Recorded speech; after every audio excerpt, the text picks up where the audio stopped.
5 years ago, Donald Trump descended to the basement of Trump Tower. For the last 5 years, he's brought America down with him, attacking healthcare for patients with pre-existing conditions, giving massive tax cuts to billionaires, not working families, praising white supremacists, stoking racial division, a White House in chaos, losing 300,000 jobs in a failed trade war with China, locking children in cages. He ignored science on coronavirus and misled the American people, stating it would miraculously go away. It didn't. Now, over 100,000 dead Americans, 20 million jobs destroyed, recession. No, I don't take responsibility at all. He shredded our alliances and turned our military on American citizens. You have the power to end the descent of our nation, to choose justice, unity, leadership, because we can't afford 4 more years of Trump. I'm Joe Biden, and I approve this message. And good evening, fellow Floridians. All our friends across the state of Florida, from South Florida. I'm here in Miami, Florida. My name is Chris Wills, and we're going to be connecting with folks from all over the state today, as officially we are 20 weeks away from the 2020 election that will determine whether or not we will have a democracy, whether or not we will have what the United States of America has been my entire life, your entire life, and the entire lives of all of those that came before us who fought and defended all the values that are represented by the American flag that we so honored this past Sunday on Flag Day. I want to thank you guys for joining us. We have a very special broadcast for you tonight, so please click that share button, comment, let us know your thoughts as we go on through the broadcast tonight. We have very special guests that we're going to connect you all with. And this is going to be a weekly series that we're doing. We've done quite a few live broadcasts with you all. The most recent one was a really exciting one this past Sunday, where we brought you the Write In with Biden Caravan live. We connected you with the 3 counties that had over 300 people participating in that first ever Write In with Biden Caravan here in the state of Florida. We helped you connect with the primary results and connected with supporters all over the state of Florida right here on the Biden for FL Facebook page and our YouTube page as well. So connect with us, share your comments. We're going to have a lot of exciting things over the next 20 weeks. And then make sure you are connected with this page, because in 20 weeks at this time at 7 p.m., we will start revealing the results of the 2020 election. And we will see right before our eyes, Florida flip blue with Biden. Together, we're going to make that happen. And I want to welcome to our broadcast tonight our very first guest, who's going to help make that happen, not only for his individual district, where I know he's going to flip his seat blue, and in turning out all the excitement that there has been built up for this amazing candidate, a guy who has been on the ground working for good Democrats, up and down the ballot for many, many years, not just in South Florida, all over the state of Florida. And now he's on the ballot himself for District 118. Please welcome to the program tonight, to tonight's live broadcast for Biden for Florida, Mr. Ricky Junquera. And how you doing, Ricky? How's everything, buddy? Hey, Chris. I'm doing well. That's a very great introduction. Thank you so much. Oh, man, you know how much appreciation we have for you, and there's no question that this past Sunday, when we rolled out on that first ever Write In with Biden Caravan, it was awesome people like you that helped us to lead the way through the streets of South Florida. They were beeping for Biden, and I guess that's a good place to start. So what did you think of the Write In with Biden Caravan? What was that experience like for you? Well, look, it wouldn't be South Florida if we didn't have some rainstorms and some wetness to get us through that. It was a great time. Myself, Javier Fernandez, running in House District 105, and Texas Brown, running in District 115. The 2 of us rode together in solidarity for Biden. There was over 55 cars in our caravan in Miami-Dade County.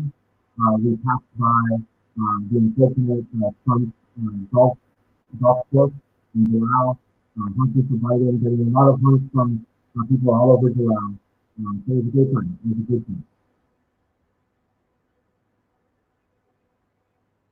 We're having a little bit of garbling of your audio, so we'll get that worked out. But you know, Ricky was a very very helpful person on the ground, along with two other House candidates that are running right now.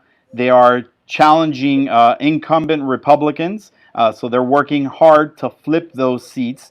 And you know, it's a little hard what you guys are doing in this age of COVID, in this age of coronavirus, and that's what I really wanted to talk to you guys about. Especially, you know, we're seeing that the terrible leadership from the current governor, Ron DeSantis, and so many Trumps that we've got all over the state that are taking their lead from Trump, not really enforcing social distancing, many of them not wearing masks. You know, it's making your all's lives a whole lot more difficult as we're seeing these cases spike. So, Ricky, you know, tell us a little bit about that. How are you dealing with campaigning in the midst of a global pandemic crisis? Well, look, everyone, it's not just a local pandemic crisis. Here in South Miami, here in Miami-Dade County, we're seeing a spike, right? I was just talking to my roommate. We're seeing a spike now of a couple thousand cases a day, just 2 weeks after Memorial Day weekend. As the state of Florida was opening back up, those are not coincidences. And what we're seeing across the state, and what we're seeing in many events, is people not adhering to social distancing, people not wearing face masks. Just because we're opening the economy back up doesn't mean that you disregard all the other safety mechanisms in place to not just protect you, but protect everyone around you and protect your family. The most vulnerable in our community are older Americans, are Americans with pre-existing conditions. And so, yes, not only are we seeing a disregard for these mechanisms in place to protect us, we're seeing a degradation back into the days where we have thousands of people a day being diagnosed with COVID. And so, yes, it changes the way we do things, right? The caravan yesterday was a perfect example of people staying close but fair length apart while in their own homes or in their own cars and honking for Biden. You're going to see a lot more social gatherings of that kind, especially now as we see a resurgence. There are rumors here in Miami-Dade County that we might see a closing of many types of businesses again, just as the resurgence has started, because again, we did not open back up responsibly.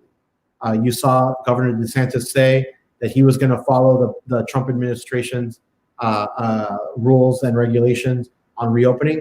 Well, he should have followed his own medical professionals and healthcare professionals telling him that he needed a game plan. We're not just going to open our economy back up and disregard all of the mechanisms of protections that went along with it. And we did. We gave people a false sense of security that we had handled the situation in the state of Florida, which we hadn't.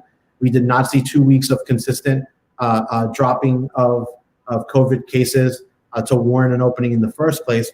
And even more so, we didn't keep up an education campaign, telling people that while we're opening our economy, we are staying protected. We're keeping each other and our family and friends protected. And I think that is the caveat that people are missing.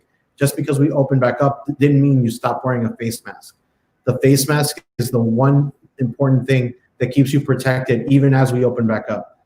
It keeps you from giving germs to other people, and it keeps other people giving airborne germs to yourself. And what that means at a time of a campaign is we're not going to be releasing anytime soon, right? Especially down here in the hotbed with the largest populations in the state. For sure. And you know, I've been out there and during the caravan wearing my vote mask. You guys were wearing your masks at the caravan as well. And yeah, you know, and it's just out of common courtesy and respect for the people around you. I think in a lot of ways, this election is showing which party actually cares about people, right? Which party actually wants to make sure that you, your family, your loved ones, and even people that you don't know, just members of your community, stay safe and stay healthy, right? It's one party that's really pushing that message every single day and doing it not just in word, but in action, right? Joe Biden wearing his mask, Democratic candidates wearing their masks. So, it's a simple thing, and we can definitely all do that to help keep everybody around us safe, and make sure that we send the message that, when we have a president who, in the middle of a pandemic crisis, refuses to wear a mask, right? He is literally putting your life in danger, my life in danger, everybody's life in danger. And the very first role of any public official is to keep their people safe, right? It's public safety. That's the number one priority of every public official. And if he can't do even that, in my opinion, case closed. Like, this is over. There's no rationale, no justification that anybody can give for even considering to potentially cast a ballot in support of Donald Trump at this point. And it's not even not voting for Donald Trump. It's actually seeing that the other option, which is Joe Biden, is somebody that you can actually be proud of casting a ballot for. And not just Joe Biden. It's the candidates that are acting in Joe Biden's image, in the same form that Joe Biden acts and has comported himself his entire career, serving the public. All the Democrats up and down the ballot, candidates like yourself. So Ricky, we've got a good amount of people that are watching and commenting, and we'll share some of those comments here on the live stream in a moment. But I'd love for you to share a little bit about where is your district, and those people that maybe don't live specifically where you are, how can they get involved? How can they support you? And the kind of things that you're doing in this age of COVID to help get your message out to all the constituents and voters that you're trying to reach. Yeah, definitely. Thanks, Chris. If you want to read my bio, you can visit voteforricky.com. You'll find a lot about my background there, a little bit about myself here. I'm a proud Cuban American, born and raised in Westchester and Kendall, Florida.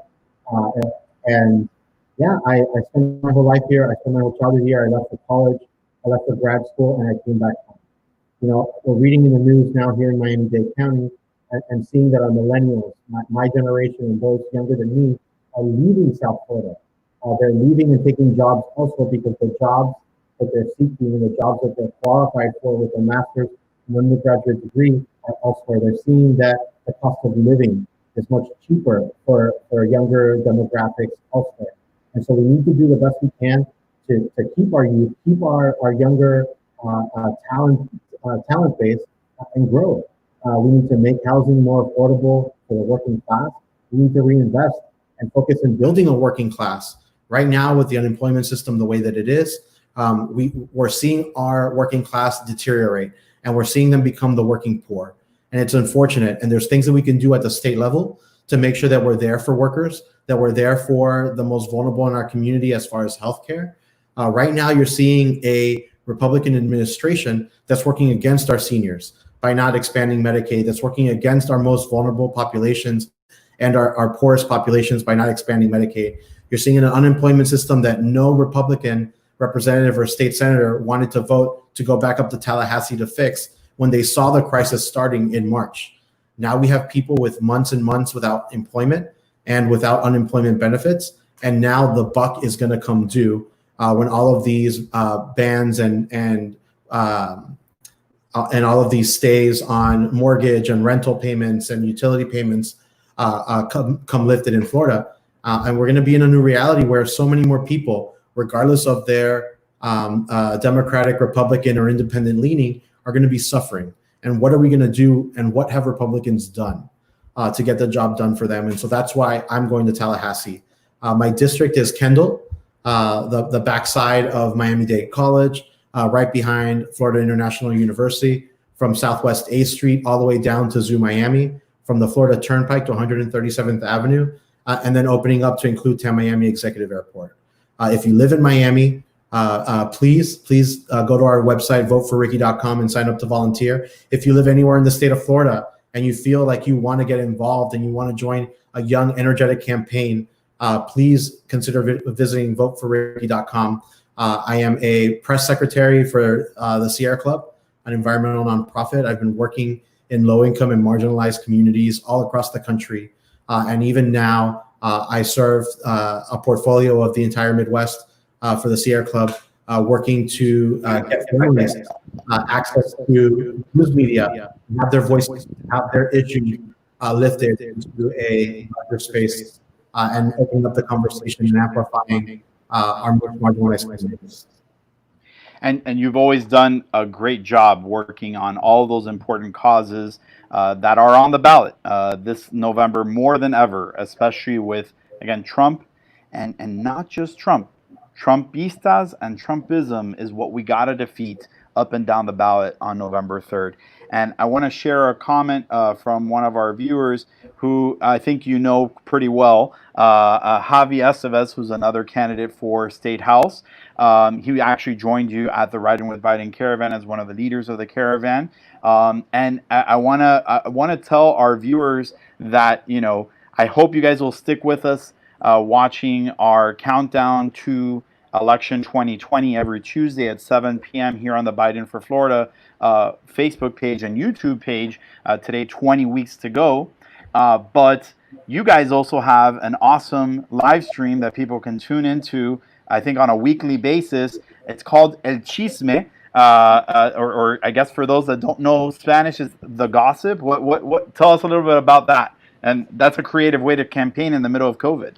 Yeah, like I said, Javier and I have been trying to figure out how we communicate to people in an age of COVID. And so we figured starting a bi-weekly Friday show called The Chisme, The Gossip. And you can find us every other Friday at 7 p.m. You can go on Facebook and search Vote for Ricky 305. And you can follow us there and click on the link to watch that show every other Friday. We're just on this past Friday. So next Friday, we'll be back on the air. And we just talk about the issues, talk about our frustrations as candidates, talk about our frustration with our colleagues who are in Tallahassee and aren't acting on a lot of the things that are very important right now and very simplistic, because they're not issues that affect just Democrats. They're not issues that affect just Republicans. They affect us all, and they affect us all equally. You know, it's not about being pro-business and being anti-worker. Right now, we can be pro-business and we can be pro-worker, and our Republican counterparts are choosing not to do that, are choosing not to be there. And so we got to step up. We have to make our voices heard, and we're so close in the state of Florida to flipping the state Senate and getting close to flipping the state House. We need to do everything we can to elect real, strong, progressive Democrats like Javier Estevez in HD 105, Francesca Sesky Brown in HD 115, and me, Enrique Junquera, in District 1.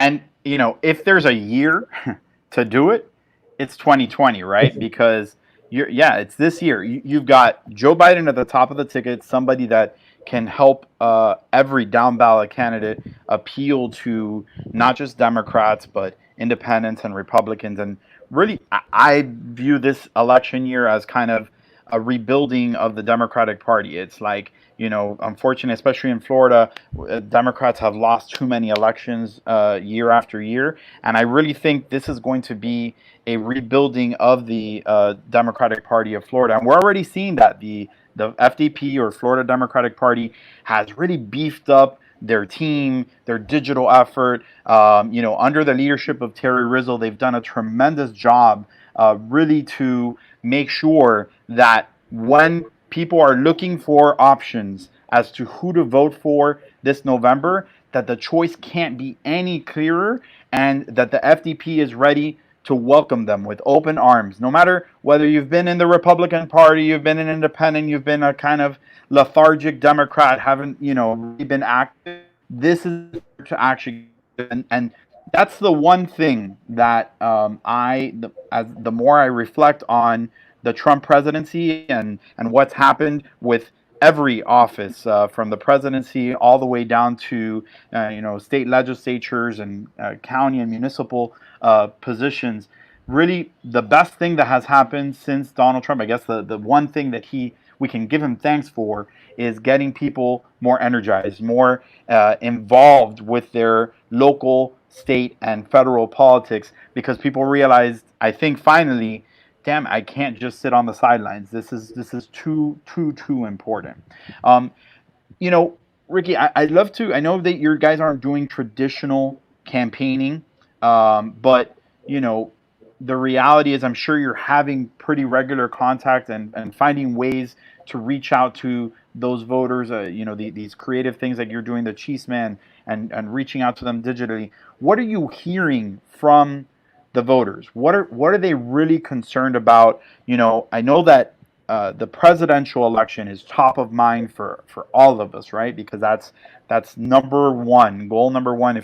If Donald Trump somehow miraculously wins re-election, like I started at the beginning, we may lose American democracy and everything that the United States of America has stood for forever, you know. But what are the real pressing concerns that your voters, your constituents, when you win the seat, are dealing with, and what are they bringing forward for you, and what are they looking forward to you tackling in Tallahassee when you win? Yeah, thanks, Chris. And look, it's the same as it's always been. The difference is now people are much more attuned to the issues that are most prevalent in our local, state, and federal politics. Why do I say that? Right now, our working class is the most vulnerable that they've ever been in recent years. It's not just because of the economic impact, but these are families that have their children at home, have no health care, are respecting teachers much more so because of all of the work that they see that they now are doing, where otherwise they would have someone else helping them. And it goes beyond just teachers and classrooms, but healthcare is top of mind. People want to make sure that they can take care of themselves, take care of their families, their most vulnerable family members, and their youngest family members too. And this crisis, this pandemic, is a health crisis, but it's also an economic crisis, and it's an educational and familial crisis too, because it's complex and it's compacted. People are worried about their jobs and their job security. They're worried about their benefits and their health care, and they're worried about their kids. You know, you have families now struggling to get by economically, and even if they could go back to work, have the issue of having their children at home and no one else to look after them, and a healthcare system that works against the working class. And so it's just worry. People are worried. They want reassurance. And that is what the Democratic Party right now, and that is what Joe Biden, and that is what us Democrats on the ticket have as a response. We have answers, and we are looking for you, for your kids, for your health care, for your most vulnerable in your family, and for your jobs. Absolutely. And that's what Democrats up and down the ballot are running on this election cycle, and have won on in most recent elections, right? In the 2018 midterms, the fact that the Democrats across the country were able to retake the House and make significant gains, while in Florida, you know, there were some setbacks. Unfortunately, we didn't win everything that we wanted in 2018. You know, the Commissioner of Agriculture, Nikki Fried, you know, did win that race, and we picked up actually some state house seats actually were flipped, which was great. So I really view this is going to be a wave election. I think it's going to be a really significant one, and I think for sure the Florida State Senate is super duper flippable, and I would not put the Florida State House out of reach, especially if we can flip those 3 seats, you know, here in Miami-Dade County, that we have tremendous candidates for. And I know that there are a couple other candidates that have jumped in the race that I think have a really good shot. And, you know, all it takes is those of you that are watching, you know, find out who your state rep is. A lot of us don't know who our state rep is, right? Like the average person, again, follows the national presidential race. They kind of know who the governor is, maybe who their local county mayor is, maybe their municipal mayor sometimes, but they lose track on who's their state rep, who's their state senator. And you know why that is, guys? Because so many of them do nothing for you. Do nothing for you. We have too many Republicans in Tallahassee that have done nothing at all to actually help you and your family. And it's time to get good people like Ricky Junquera and all the other Democrats that are running on the ballot elected. I believe we have a Democrat in every single House race, all 120 House seats for Tallahassee. And I believe in all the Senate races, which is half of them this election cycle. So there's 40 seats in Tallahassee in the state Senate. So 20 of them are being contested by Democrats all over the state. So find out who yours is. Yeah, and really quickly, with the unemployment system the way that it is, people are finding out who their representatives are and who their senators are. And I'll tell you, I haven't spoken to many Republicans, Democrats, or independents in my district that have been able to talk to their representative. And I see it in many other districts, and I see Democratic senators and Democratic House members taking calls from people outside of their home district to help them with their unemployment application, to help them with the unemployment system, because Republicans just want to ignore it. They don't even want to admit that it's a problem, and they don't want to help fix it. It's unfortunate that we're in the situation that we're in, and quite frankly, the word unfortunate isn't even far enough, because we have a situation where literally right now it's life or death. Right, there are literally people losing their lives as a result of the irresponsibility of these Republicans that are running the state of Florida and running our country, and they're doing it in the vacuum of leadership that Donald Trump has left. Everybody's just scrambling to try and figure out. There's just no leadership from the top down, and that's a stark contrast to what we saw from President Obama and Joe Biden during their 8 years of administration. And let's be frank, even from previous administrations that were not Democratic, it's just like a vast difference under the Trump administration. That's why I guess it's just such a clear choice what the options are this November. We need to elect Democrats up and down the ballot. Before I let you go, Ricky, I wanted to just really quick share with our audience a little bit of that Riding with Biden caravan that you guys participated in.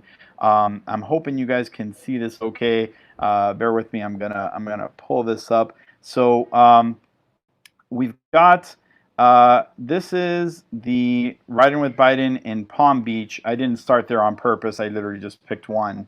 But this so what you're seeing is we actually the Trump folks had so like they were a little frustrated with their caravan, so they came over and joined ours. So there, right.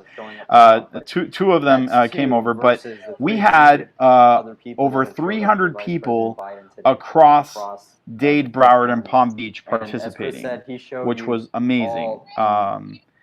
And I want to share with you guys the one that right here we have Rolando. let me show you guys. We had the one that Ricky participated in here. Let me see. I think I can pull this one up here for you. Hopefully it'll load up. Yeah, this was the Miami, Florida one that drove past the Doral, the Trump Doral. Wow, that's great. That's really an amazing scene right there that you have. So I think right we're having the Doral property.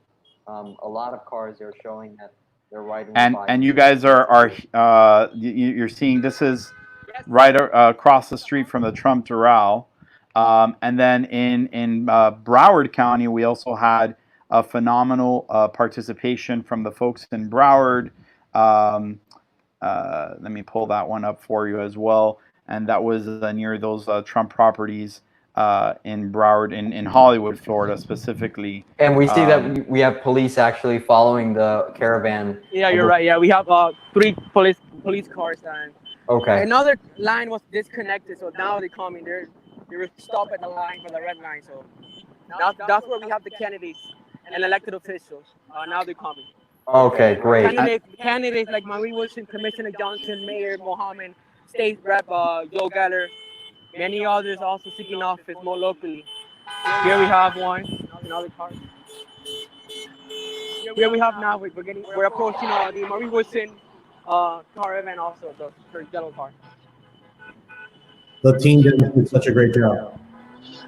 Yeah, like this was awesome. You know, Marie Woodson in her yellow convertible, which was really cool. That is awesome. That was my voice.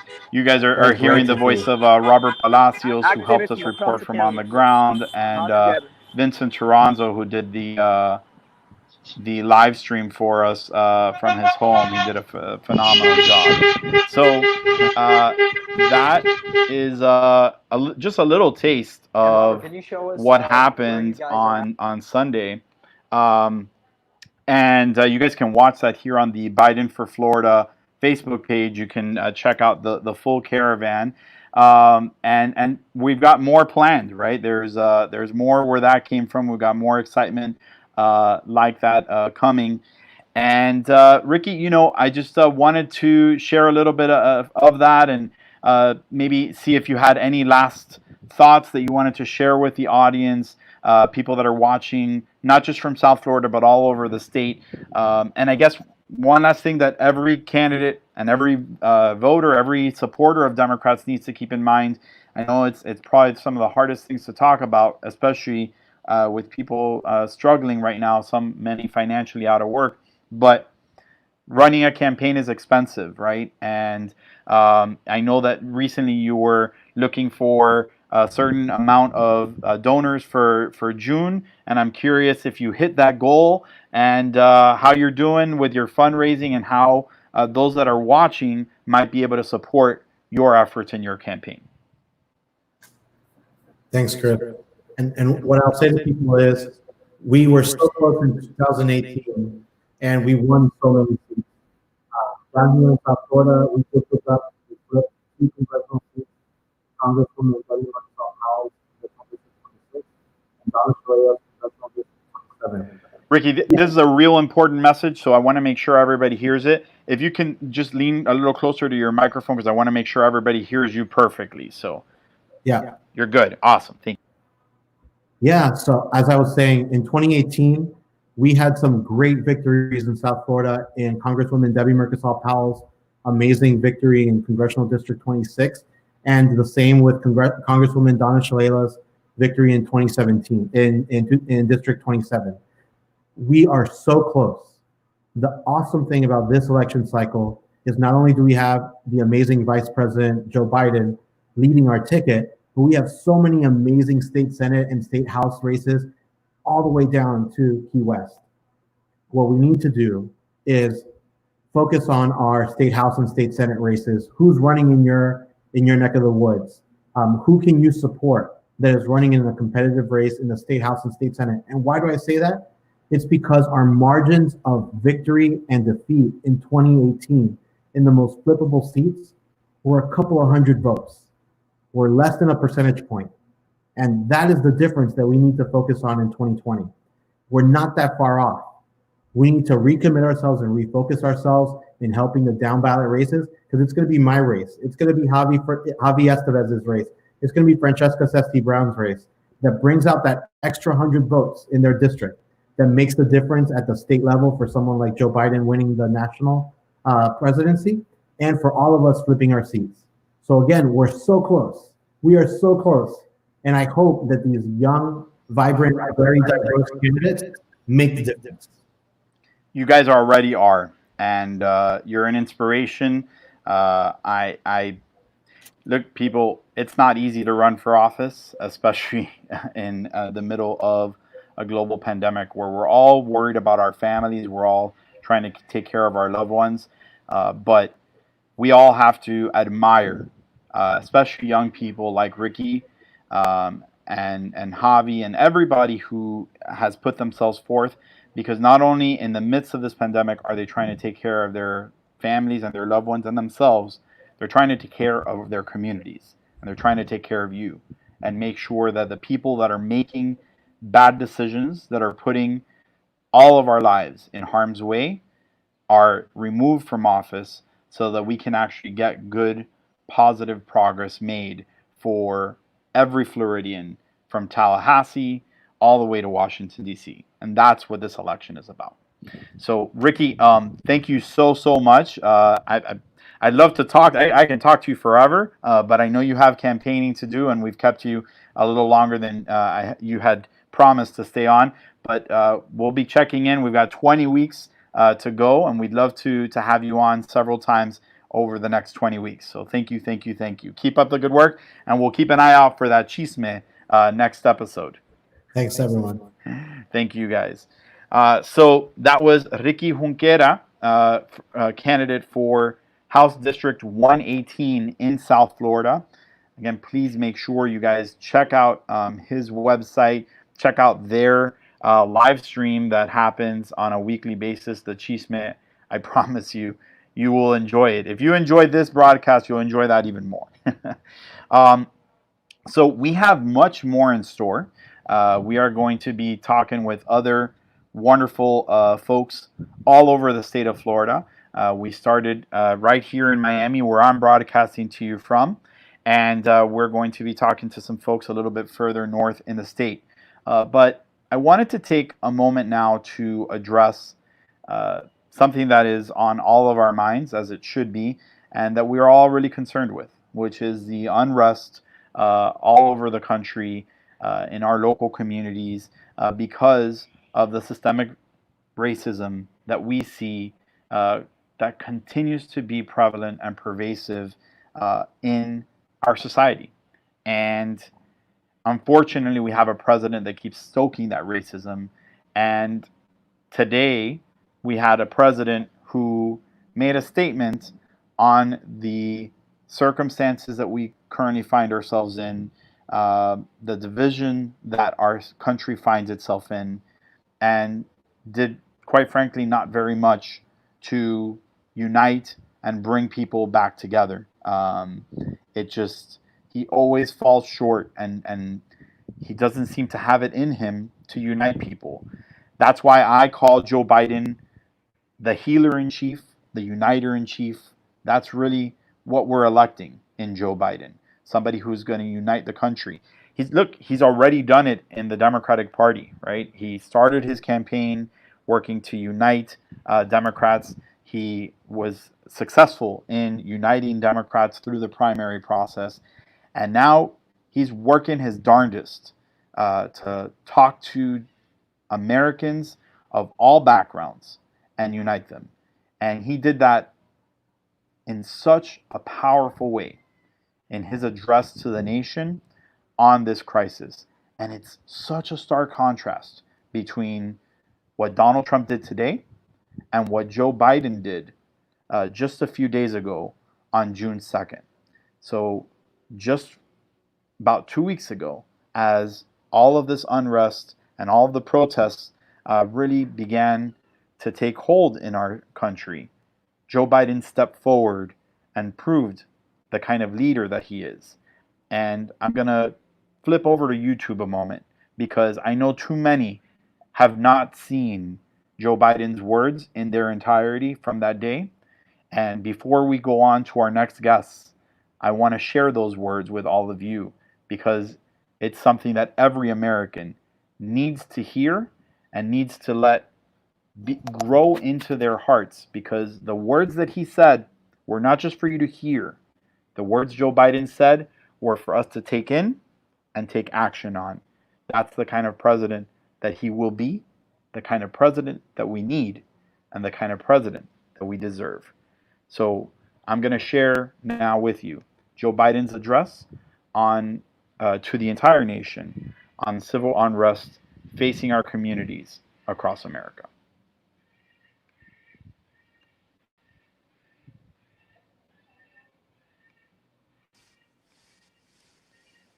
Mr. Mayor, thanks for your hospitality.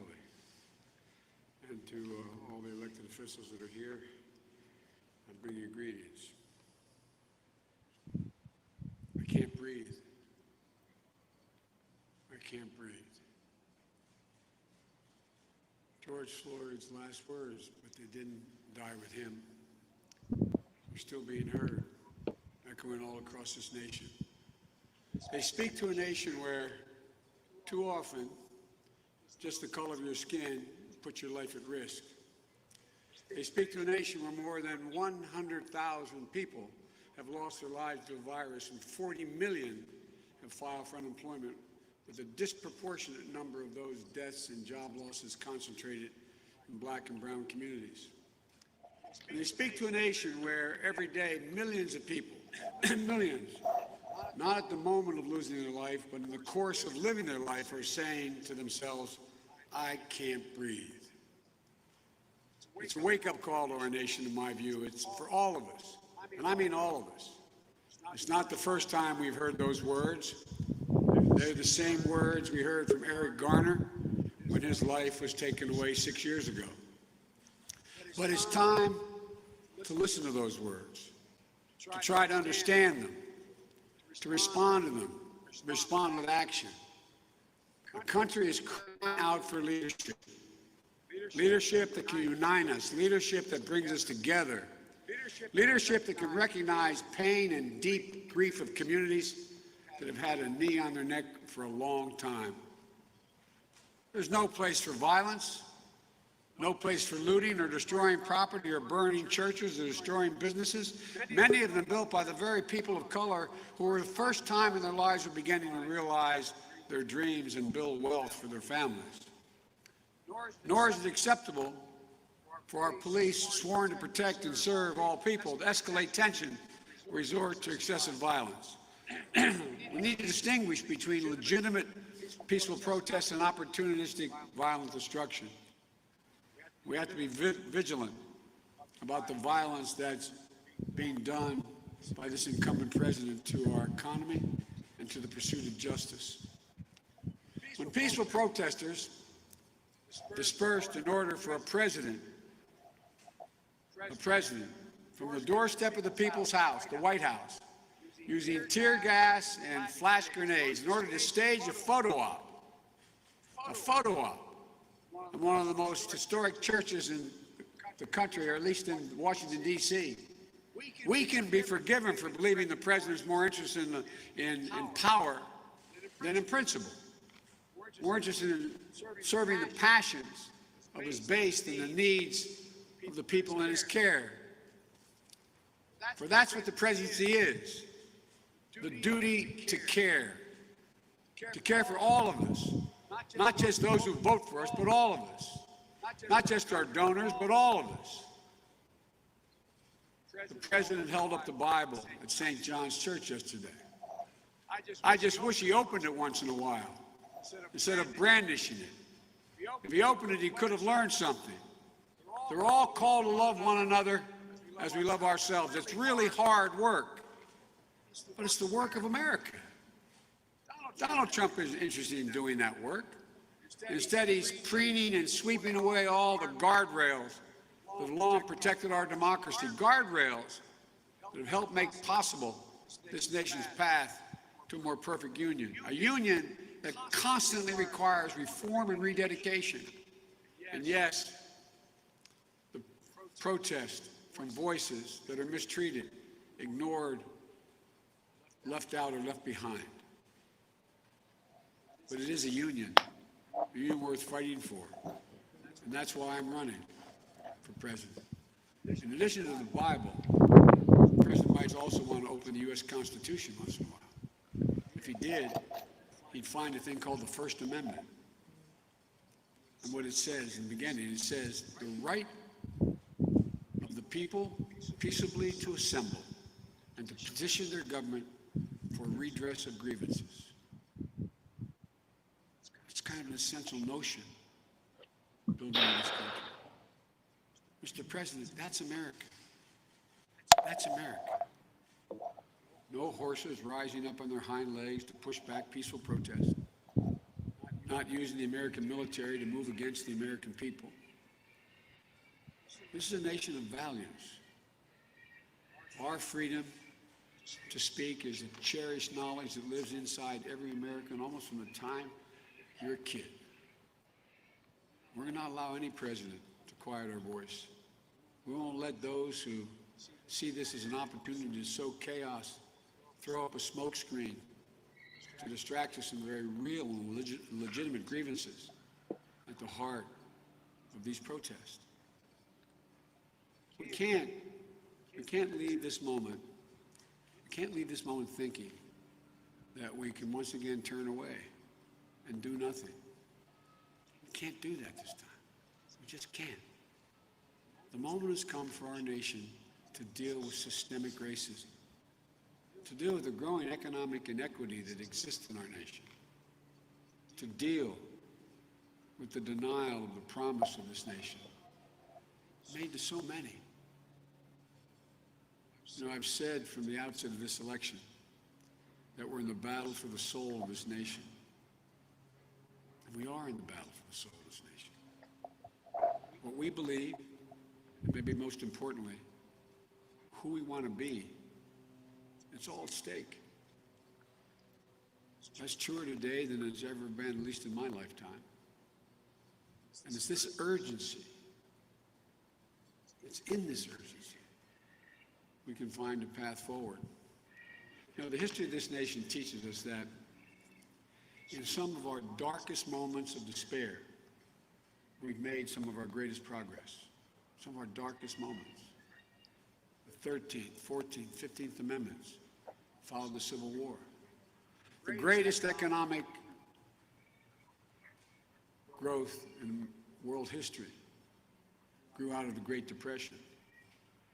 Civil Rights Act of 1964 and Voting Rights Act of 65 came in the tracks of Bull Connor's vicious dogs.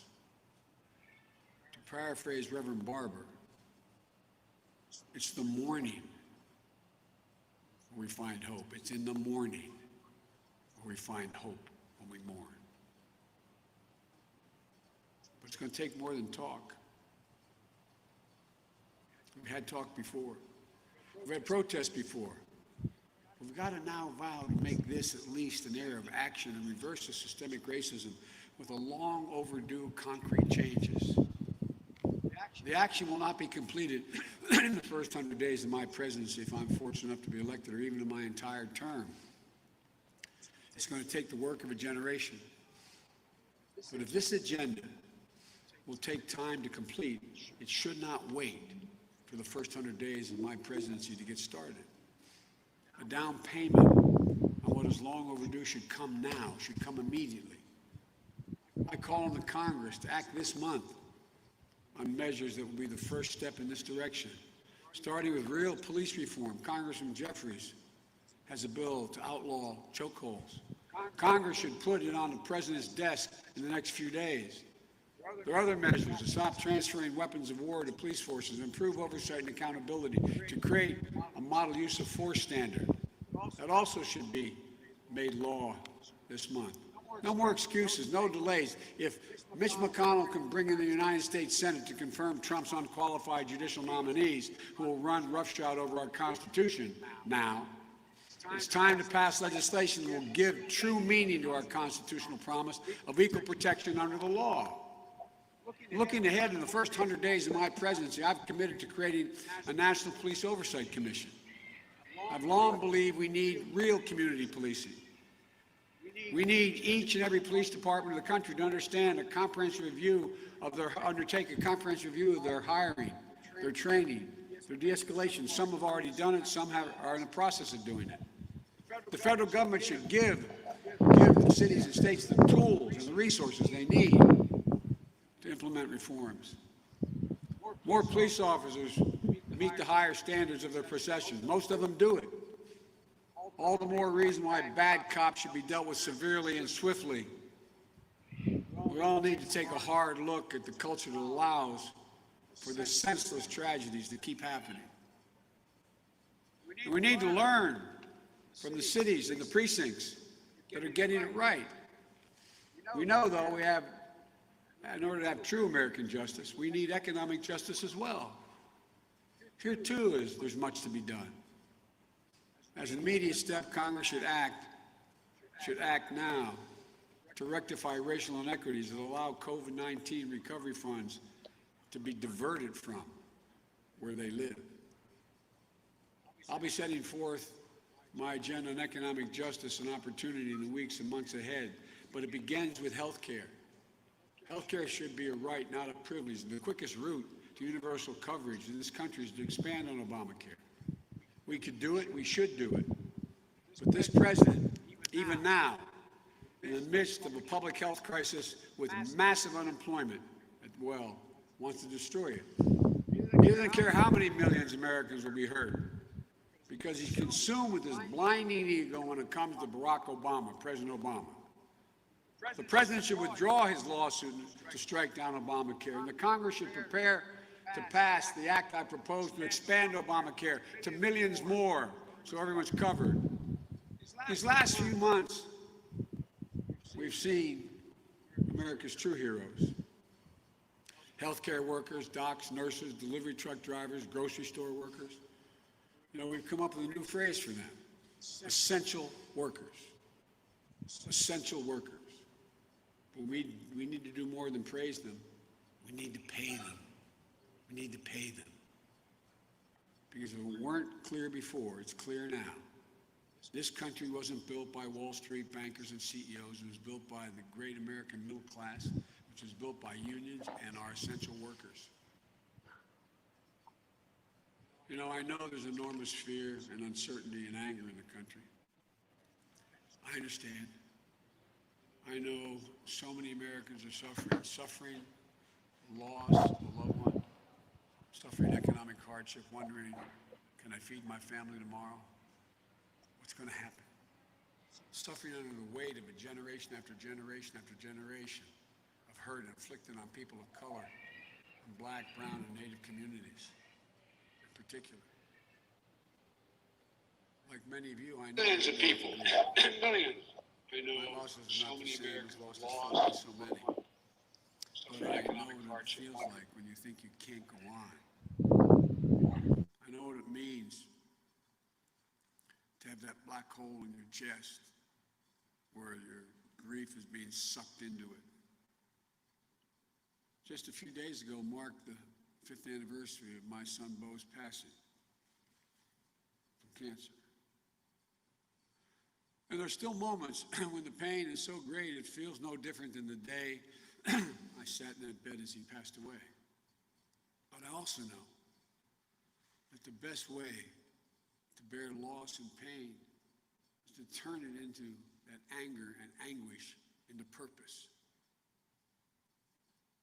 And Americans know what our purpose is as a nation. It has to be guided. It has to be guided. It's guided us from the very beginning. You know, it's been reported the day that President John F. Kennedy was assassinated, little Yolanda King came home from school in Atlanta and jumped in her daddy's arms and said, "Oh, Daddy," she said, "now we're never going to get our freedom." Her daddy was reassuring, strong, and brave. He said, "No, don't worry, baby. It's going to be okay. It's going to be all right." Amid the violence and fear, Dr. King, he persevered. He was driven by his dream of a nation where justice runs down like water, righteousness like a stream. Then, in 1968, hate cut him down in Memphis.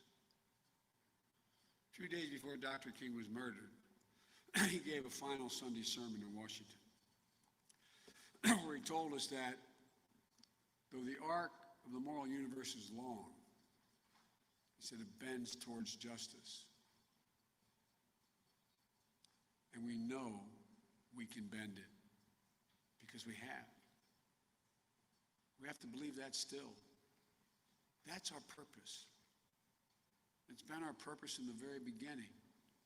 To become a nation where all men and women are not only created equal, but they're treated equally.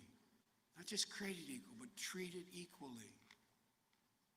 To become a nation defined in Dr. King's words not only by the absence of tension, but by the presence of justice. It's not enough just to not have tension, but justice. Today in America, it's hard to keep faith that justice is at hand. I know that. You know that. The pain is raw. The pain is real. The President of the United States must be part of the solution, not the problem. But this president today is part of the problem and accelerates it. When he tweeted the words, "When the looting starts, the shooting starts," they weren't the words of a president. They were words of a racist Miami police chief in the 60s. When he tweeted that protesters, quote, would have been greeted with the most vicious dogs when people would have been really hurt, end of quote. They weren't the words of a president. They were the kind of words Bull Connor would have used unleashing his dogs on innocent women and children.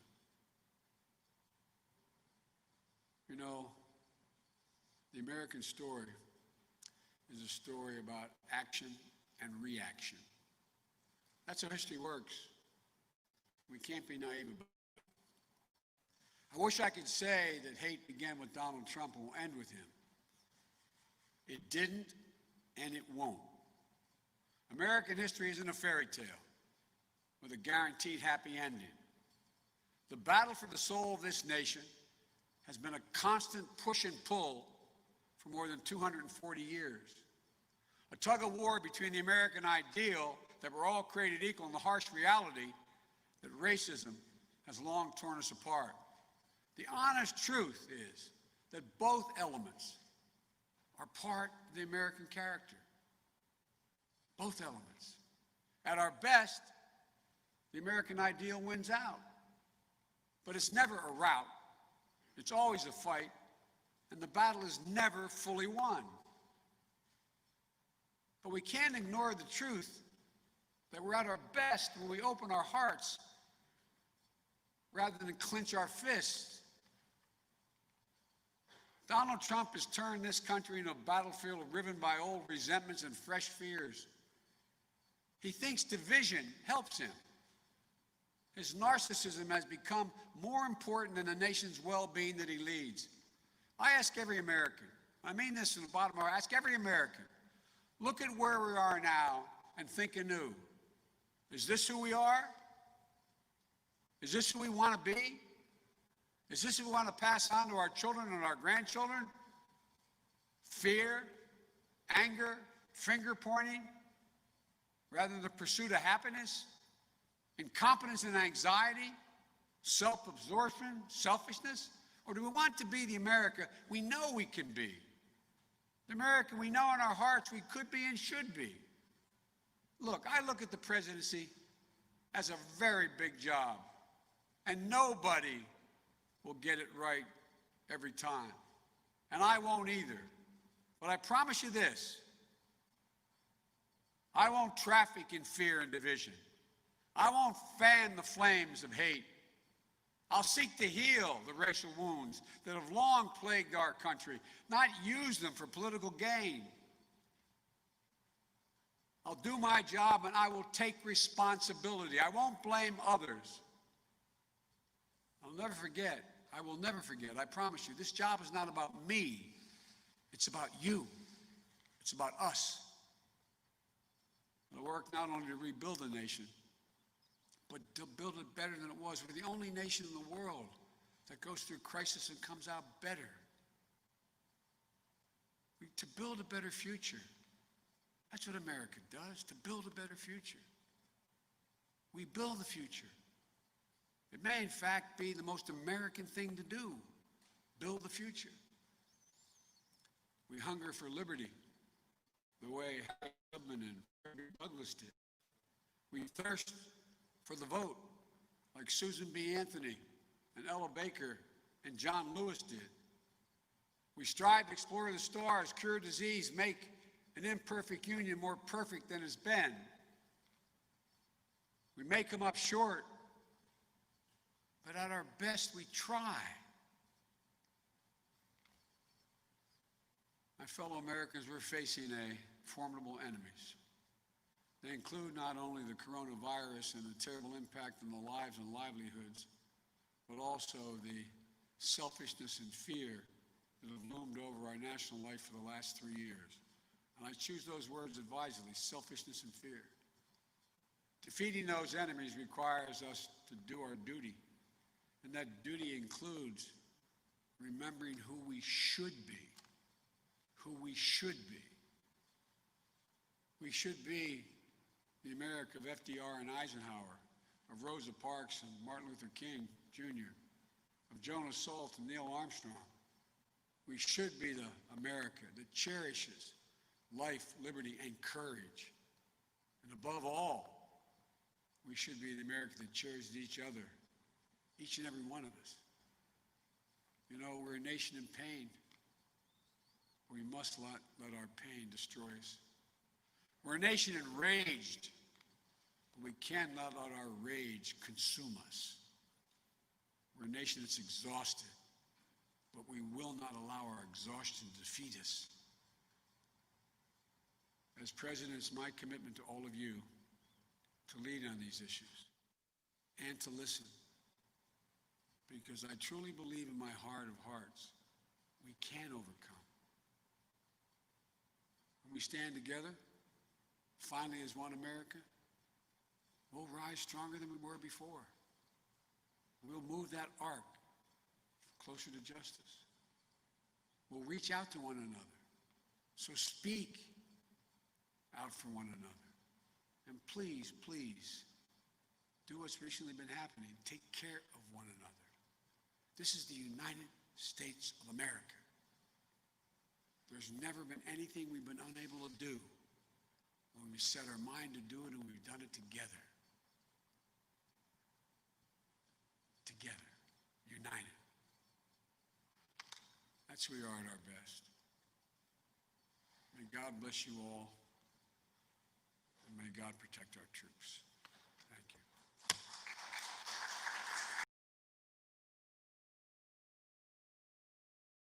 What you all just is precisely what our nation needed at this moment. What Donald Trump clearly is incapable of doing, bringing people together and building up our country so that together we can build the best America yet.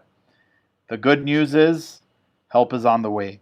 What you saw is just a preview of what awaits us after Joe Biden defeats Donald Trump on November 3rd of 2020, 20 weeks from tonight.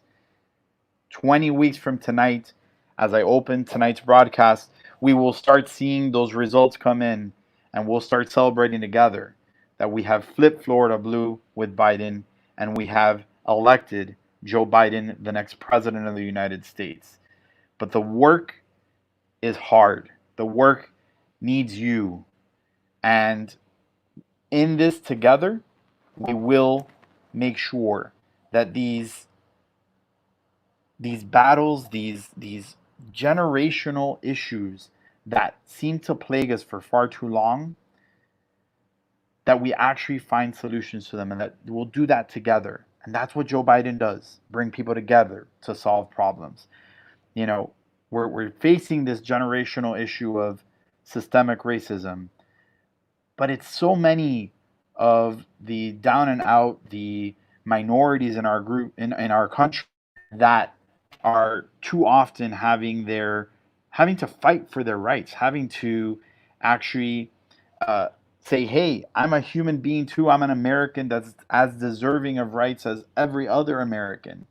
And the good news is that when we have good leaders like Joe Biden, our country tends to find its way to actually making sure that we stand up for those individuals' rights. Every single American has equal rights and needs to have those equal rights. And just yesterday, we saw that the Supreme Court of the United States moved us one step closer to that, making sure that no employer, not here in Florida or any other state, can fire somebody based on who they love. That is over thanks to the Supreme Court of the United States. And thanks to leaders like Joe Biden who have helped us move in that direction. When at the end of the month, we will celebrate the anniversary again of marriage equality. But we've got a president right now that keeps wanting to set us back, right? So in the middle of Pride Month, taking away adoption rights for same-sex couples, in the midst of this presidency, telling transgender men and women, you're not worthy of serving in our military. This is what we're dealing with right now. And I thought that it was important on a night like tonight, 20 weeks away from this election, to bring together two amazing leaders of the LGBTQ community in our state. They are from the Tampa and Hillsborough County area, Central Florida I-4 corridor that's going to be so important in this election. But they've been working on this issue for Floridians up and down the state. And they are true leaders that we need to be listening to on this issue. And I know they are the kind of leaders that Joe Biden has listened to his entire life, which led Joe Biden to lead the Obama administration in embracing marriage equality. So please welcome in a very special way good friends Brian Ferris and Michael Womack. How are you guys doing tonight? Great. Doing great. Good to see you. Hope Thanks, Chris. you all are doing well. Great. Good to see you. Thanks, It's Chris. very, very good to have you both on. Michael is a delegate for Joe Biden, going to be representing him at the Democratic National Convention. And Brian is a former member of Team Pete, who has now joined Team Biden. And we are so honored to have both of you helping to make sure that we elect Joe Biden and elect Democrats up and down the ballot. And I think that as we've seen the decision that SCOTUS put out yesterday, we realize more than ever how important the next president of the United States will be, because, you know, we've got Ginsburg just barely holding on and making sure that she goes nowhere, because we don't want to give Donald Trump that opportunity to name her replacement. But Joe Biden will name a very good replacement that will make decisions similar to the one that we saw yesterday and the one that we're going to celebrate at the end of this month, giving marriage equality to all same-sex couples across the country. But how do you both feel as leaders in the LGBTQ community that the decision that was made yesterday, the decisions that the Trump administration have made, in particular this Pride Month and over the course of the administration, how do you guys see it in your minds, and how has it contextualized things for the 2020 election? Either of you can jump in. Well, I'll start. There's no question in my mind that yesterday's decision was indeed historic. You know, this administration has spent 3 years tearing down all the advances we made under President Obama. Arguably the best administration in history for the LGBTQ plus community. But you know, the Ben Carson's restrictions, or the exemptions that he made on discrimination in housing. Yesterday's decision wiped that away. The rulings that Betsy DeVos's Department of Education made, that schools receiving federal dollars can discriminate against LGBT students and the children of LGBT students, and the parents of LGBT students. This decision wiped that away. And on and on. You know, it definitely had some very wide sweeping effects. However, I do want to warn everyone to be very careful, because, you know, there is still a case to be decided, possibly to be announced later this month, on religious exemptions. That's something that we have to be mindful for. Now, with that said, Title VII of the Civil Rights Act does include certain religious exemptions as well. So, it remains to be seen, and I am certainly far from a constitutional scholar. But these are some things we have to be aware of going forward. And let us be very careful before we start jumping up and down and praising Justice Gorsuch. Gorsuch is cut from the same cloth as Antonin Scalia. He is a strict constructionist, and he does not believe in looking at intent. He does not believe in looking at the intended meaning by whoever wrote the existing statute. He looks at the words on the paper, and what he sees there is what he, that's how he interprets it. So we need to be very, thankful that this decision came down in our favor. I would also warn everybody to be mindful that one victory does not necessarily assure future victories. And I hate to be, I sound like Debbie Downer. But what happened yesterday? What happened yesterday was certainly historic, as I said. There's absolutely no question about it. But who? And I've been saying this for a couple years now. Who's winning through this is not the Democrats, and it's not the Republicans. It's the Libertarians. Because what we're seeing is some advances here on social issues, but at the same time, we're also seeing a court that is systematically taking away the rights of workers through the crippling of unions, and declaring that corporations are people and can give unlimited money to campaigns. And with that said, now that's also causing some cracks in the foundation of the Republican Party. The evangelicals who voted for Trump simply because of social issues, they're not happy. Their heads are exploding. Eric Erickson yesterday tweeted out that if evangelicals were looking for an excuse not to vote for Trump in November, they found it.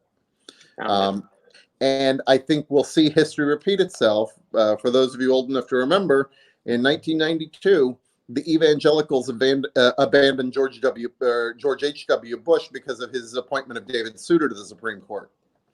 So I think it's I think we could see history repeat itself. We'll see.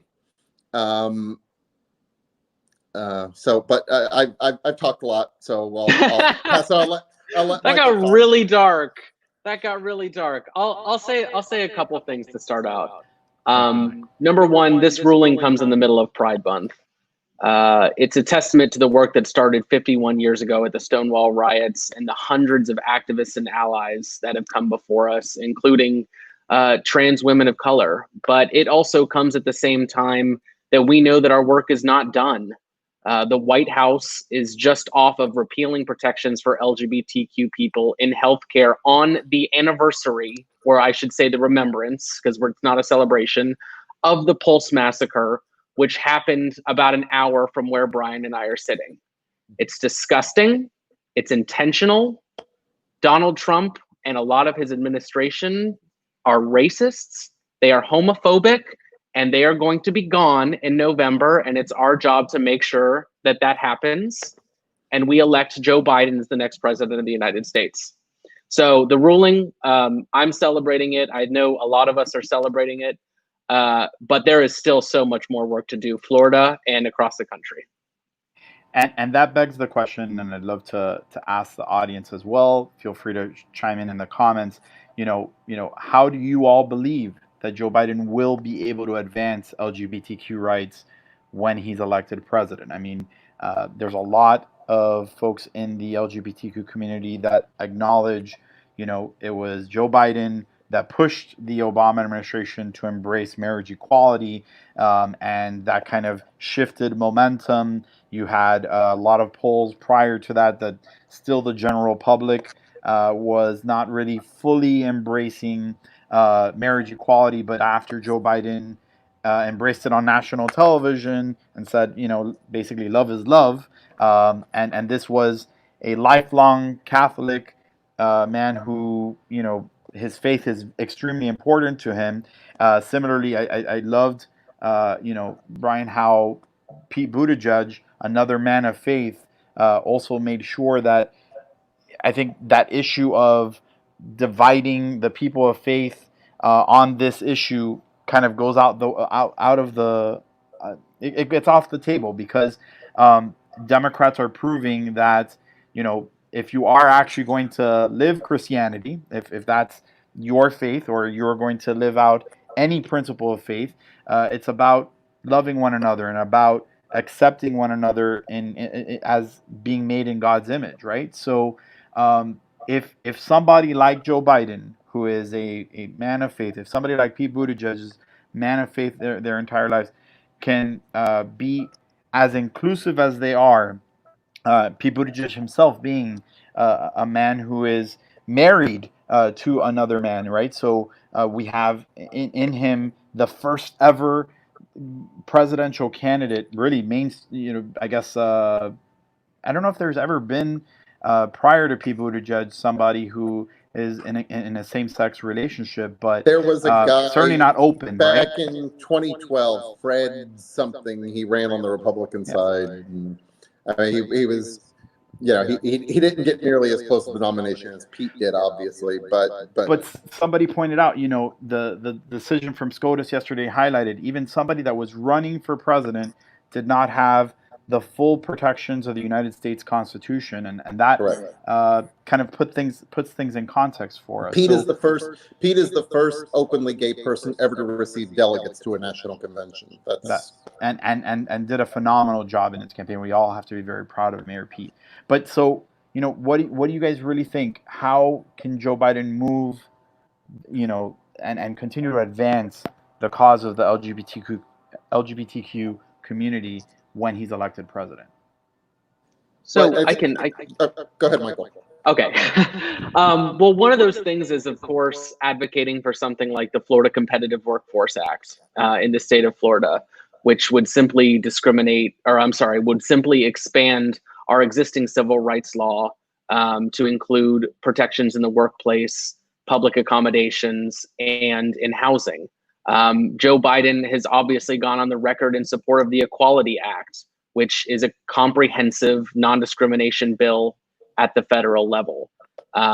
Like you said before, Joe Biden, before the Obama administration, largely went out in support of marriage equality. Joe Biden was on our side. We lost our host.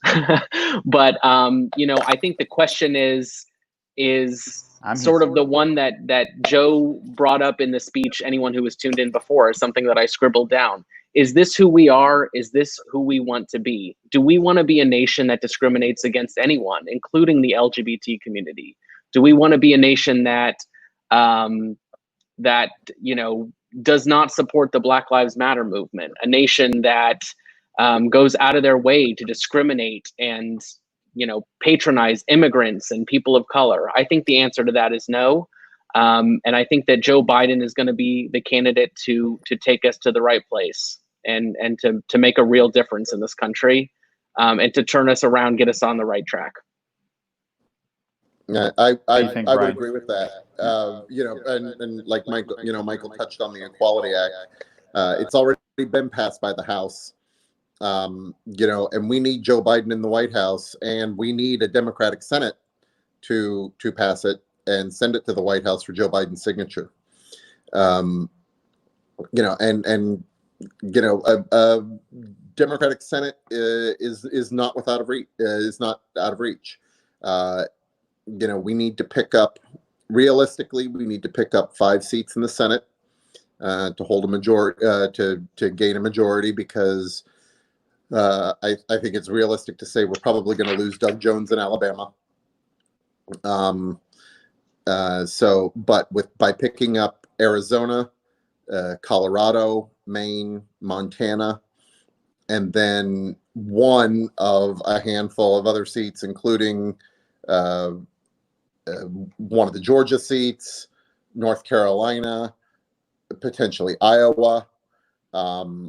It's not that far out of our grasp to take control of the Senate this year. And it's just as important that we get that Senate, because if we don't have the Senate, Joe Biden is going to be hamstrung for his first 2 years, just like President Obama was for his last 6 almost. We could see a repeat of the Merrick Garland nomination. We could see federal judges rejected en masse. That's why Trump has been so successful in appointing so many judges, because Mitch McConnell's Senate was very successful in stalling the appointments to the federal bench. Donald Trump has appointed more federal judges, lifetime appointments, more federal judges than any president since Ronald Reagan. And if that doesn't scare the hell out of you, I don't know what does. Do we want to get him another 4 years to do even more? That's a really good question. A big fat freaking no. I second that. And I guess that brings me to the last question that I want to ask both of you. I guess the Trump candidacy and presidency is just really baffling in a lot of ways to those of us that really care about our country and that have been involved in our communities and our country politics in any way prior to Trump. It's just really, really difficult to understand what some people are thinking. And that brings me to my final question to you guys. What the heck do you think that some members of the LGBTQ community were thinking in 2016 when a good number of them decided to cast ballots and go out there and very vocally support Trump? Oh, good Lord. To bring them back. Now that we've seen that, because he stood on a stage waving a pride flag, like, the ultimate pandering, down.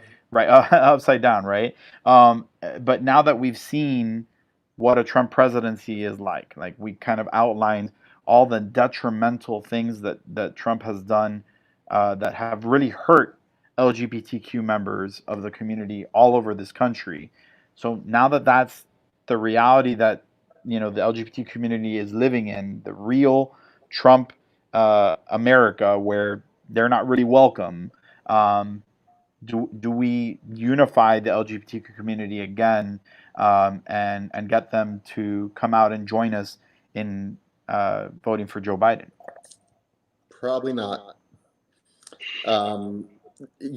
Sadly, I refer to log cabin Republicans as a sensible shoes crowd. I've never had much use for them. I find many of them to be self-loathing. There's usually some deep-seated emotional problem.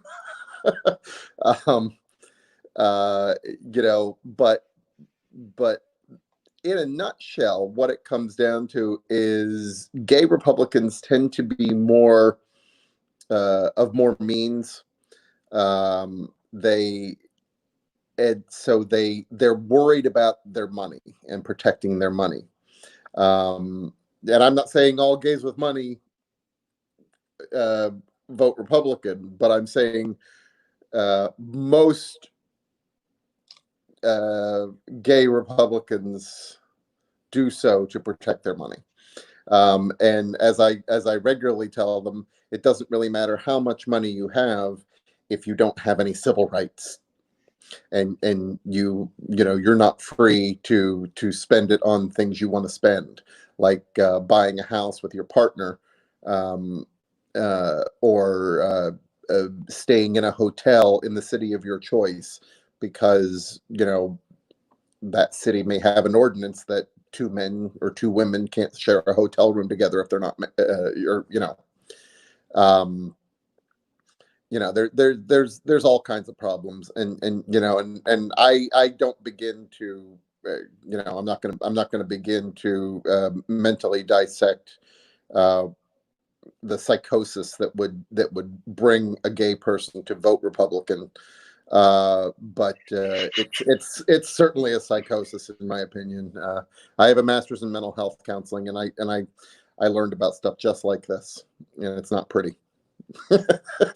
Well, it's definitely not gotten pretty for the LGBTQ community under Trump. Michael, what are your thoughts? I'm a little more hopeful than Brian. I think that we can bring many of them over.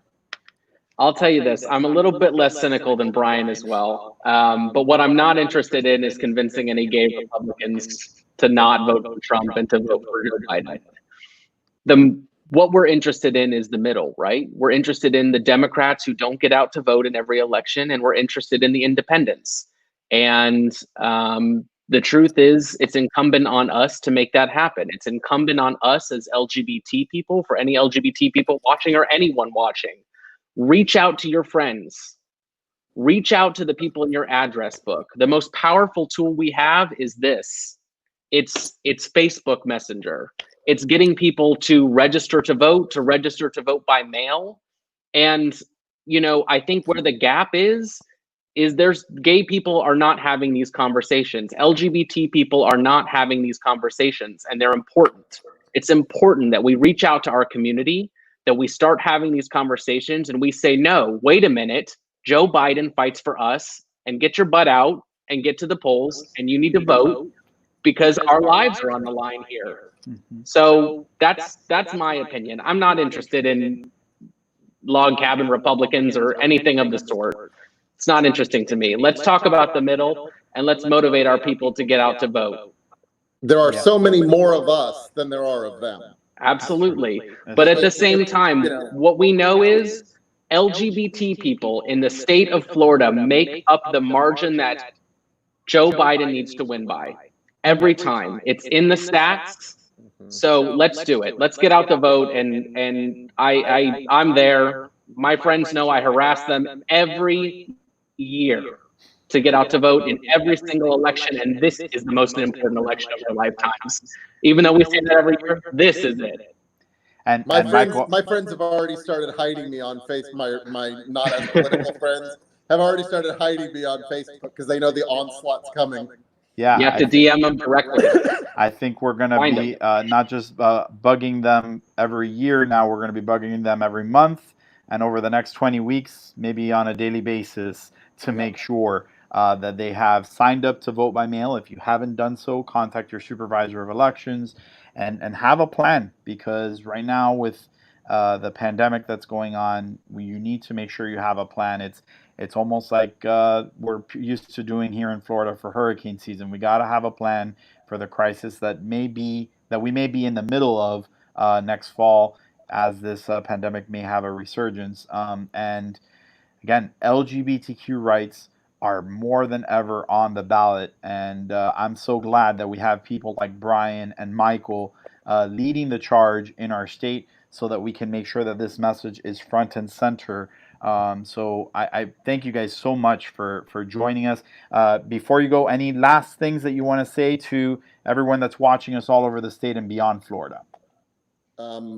Just real quick, one of the things you touched on there, Chris, was voting by mail. Mm-hmm. There's a concerted effort right now among Republicans to discourage vote by mail, which is bizarre because Republicans have always encouraged vote by mail. Right. They're doing it right now. This year, it's just that this year they know that the more people vote, the better Democrats do. So Trump specifically wants to discourage vote by mail.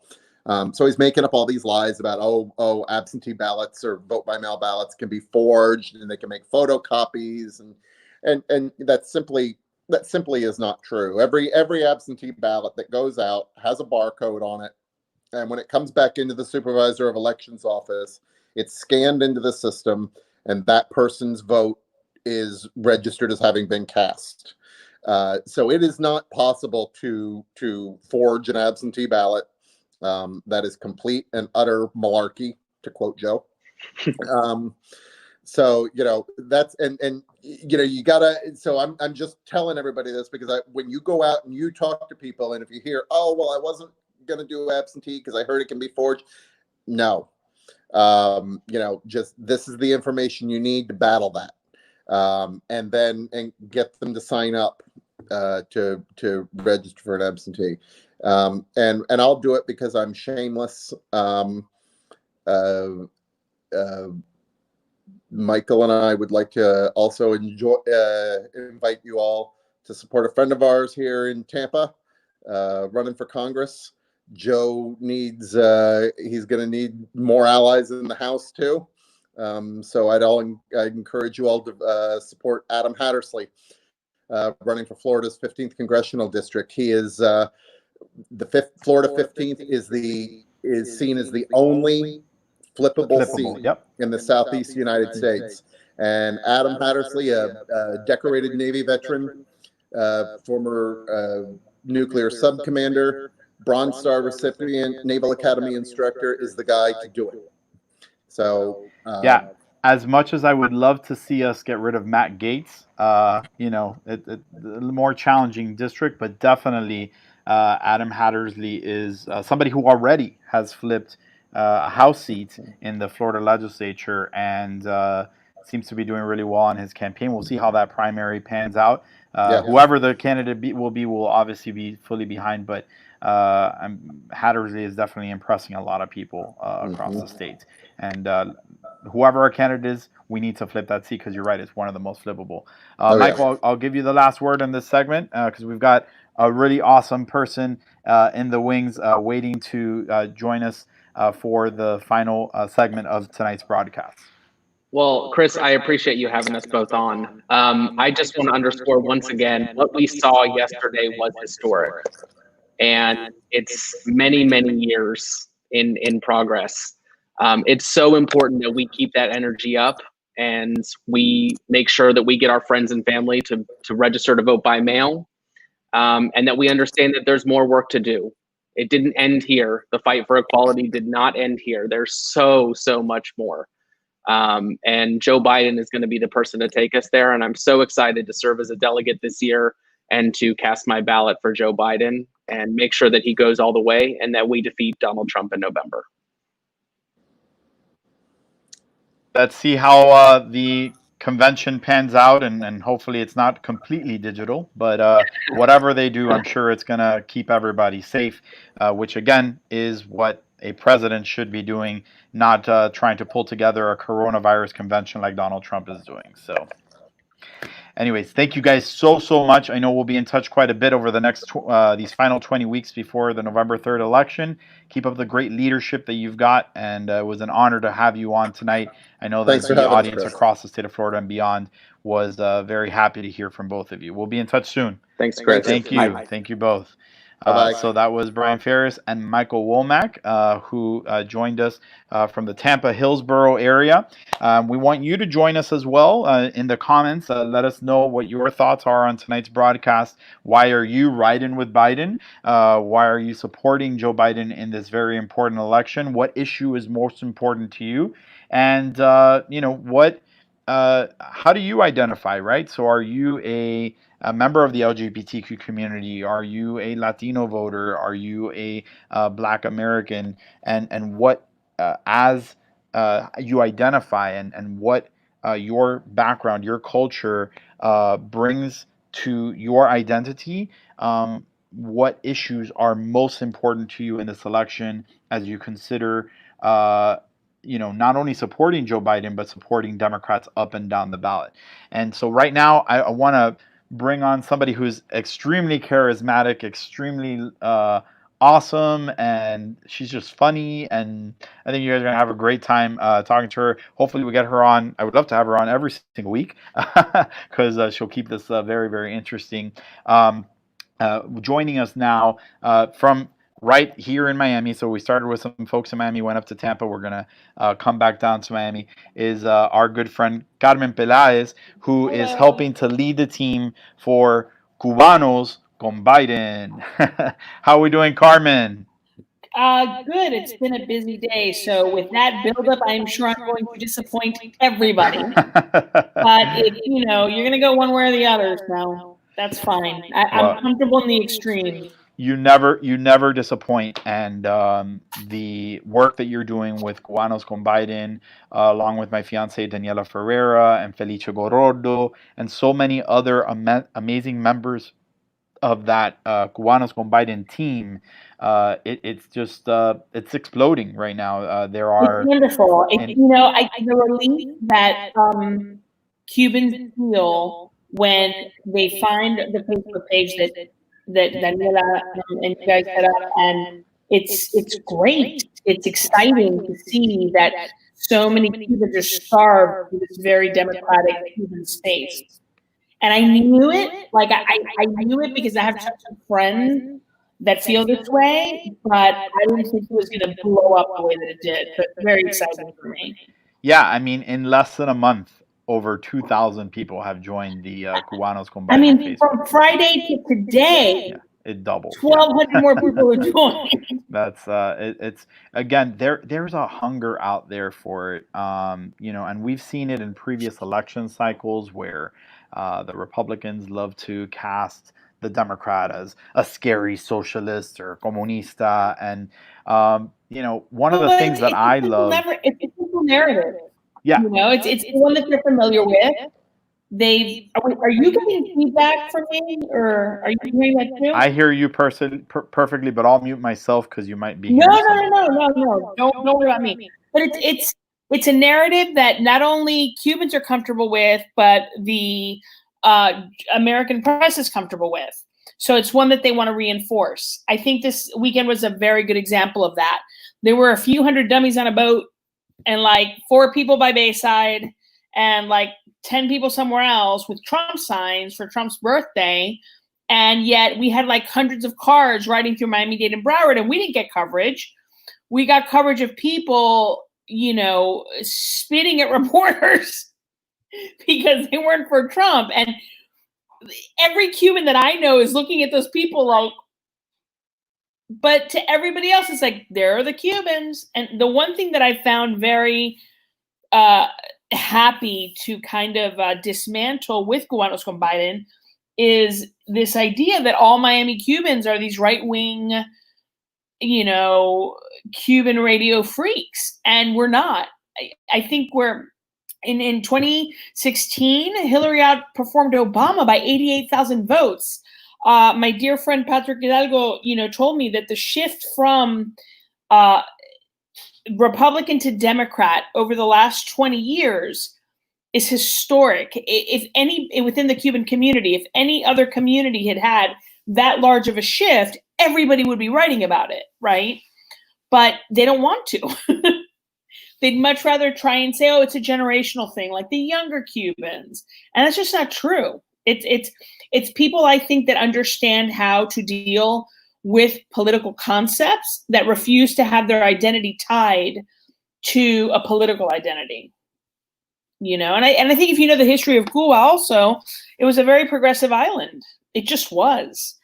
And as a reaction, because of what we went through, you know, of course, when the Republicans courted us and promised us, hey, we're going to get you your island back, we're going to get you your home back, everybody jumped on that. But now it's been how many years of, you know, next year in Cuba, and we know that they're using us, we know that they're lying, and that alone is what's chipped away.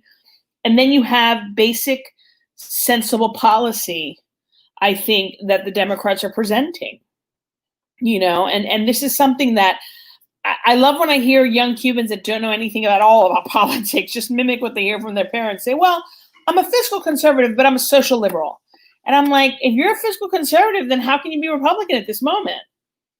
Like Trump, Reagan expanded government. I mean, it doesn't make sense. And I think people are hungrier to look at smart policy and people that are going to pursue that policy in a dignified, respectable way that's going to serve most people.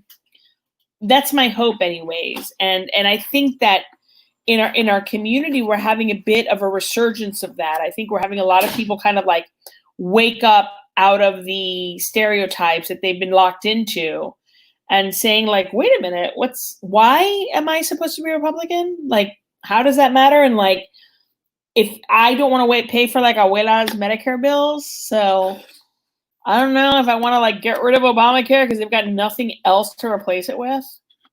So I think it's a very interesting moment in our community, and I think it's one that we all need to lean into. You know, for example, like I think this Black Lives Matter crisis gives us a real opportunity to understand white privilege and the white privilege that we've experienced as white Hispanics in this country. And it gives us an opportunity to really step out of ourselves in order to empathize with a community that's fighting for the same thing we want in Cuba, a freedom of expression, a freedom to sleep in your bed without getting shot. So I think this moment's ripe a lot of introspection for Cuban Americans, and I'm seeing a lot of people take advantage of it, and it's exciting to me as a Cuban woman. It is a very exciting moment, especially again as we see that there's such a hunger for this. We did the Riding with Biden caravan, which we did get some press coverage, but you're right. They just they love to. It's what we saw in 2016, right? Like all over. The moment that my head exploded in 2016 was Hillary Clinton was giving a major policy address, and CNN, MSNBC, Fox News, all of them literally had a camera on an empty Trump podium awaiting Trump's arrival for one of his rallies. At the same time, Hillary's giving a major policy address. And I'm like, what? And you know, we've seen it with Joe right now, right? Where people are like, oh, where's Joe? Where's Joe? What are you talking about? Where's Joe? Joe's doing a ton of virtual events. He's done a lot of addresses. He's been connecting with and people that are very influential and big thought-provoking folks across the country, and you know, honestly, bad on the media for not covering it enough. Like they really have a big responsibility to do this, but it's also honestly our responsibility in the age of social media to make sure that it gets out there and we spread it as far as possible, which is part of what the Cubanos con Biden social media effort is all about. That's what I keep asking, because I get a lot of like, where's Joe too? And I'm like, well, he was in 5 different places yesterday. He had like 4 really interesting Zoom calls. Did you read the policy statement that he put out about this? Or did you read how he spoke to George Floyd's family? Or did you read what he's saying about that? And people are like, oh no. And I'm like, it's there. And I think, you know, look, the media is going to do what the media is going to do, and they're going to look for people to stay on their channel. So they're going to get the most sensational stuff. And Donald Trump has been good for them. I've never watched so much political news in my life. Okay, that's just the truth. Unfortunately, even when they're giving very good criticism of his policy, of his administration, they're doing it to the detriment of giving equal fair space and fair time to the other candidate in this race. So it's like even bad news is good news, and people just get used to Trump. So if they're not seeing Trump, they're almost like, what's missing? Like, if we're lucky enough to win, which I'm hoping, but I'm not taking anything for granted, I'm sure like some of us will be like, I think some of us will miss the drama, and we'll go through like PTSD of like checking our Twitter to see what happened today, because every day this man has done 75 things that no other president would have survived at all. I mean, you can list it, and no other president would have survived it. And I think we've almost gotten used to it, like the way we've gotten used to like the likes on Facebook, right? It's almost become addictive in a sadistic and masochistic sort of way. But that's when we have to amplify. And we have to find the stories that speak to us and speak to our community. And I think we have to push and challenge our communities to show up and to get people registered to vote and to get people active on the Facebook site. Like on Cubanos for Biden, there's hilarious memes put up about Trump and everything. But to me, it's not inspiring just to be against somebody. I find it inspiring to believe in somebody. And I think Joe Biden, I think what he represents, I think the kind of man that he is, I think he understands how to move this country forward. I think he's going to be much more progressive than people assume he's going to be. He has been in the past in quiet ways. And I think he'll continue to lead that way. And I'm excited about the team that he's assembling. You know, people that don't understand. It also comes to the fact that people don't understand government. So we just had this moment with Obama, right? Which, regardless of how competent he was and the mistakes he made, he was Obama superstar. He had this wonderful charisma. He had this beautiful family. And there was never a malicious intention or thought in the man's head. Like, you could just, everything that he did, he did from a place of dignity and self-respect. Now we have the opposite, right? And we're just like shell-shocked by it. And I think people are tired of it. And I think with Joe Biden, we have an opportunity of kind of like a reset. He's not a star, right? He's not an exciting, young, charismatic, man of color taking the White House. Like we all identified with him in one way or another because we finally felt one of us was at the table.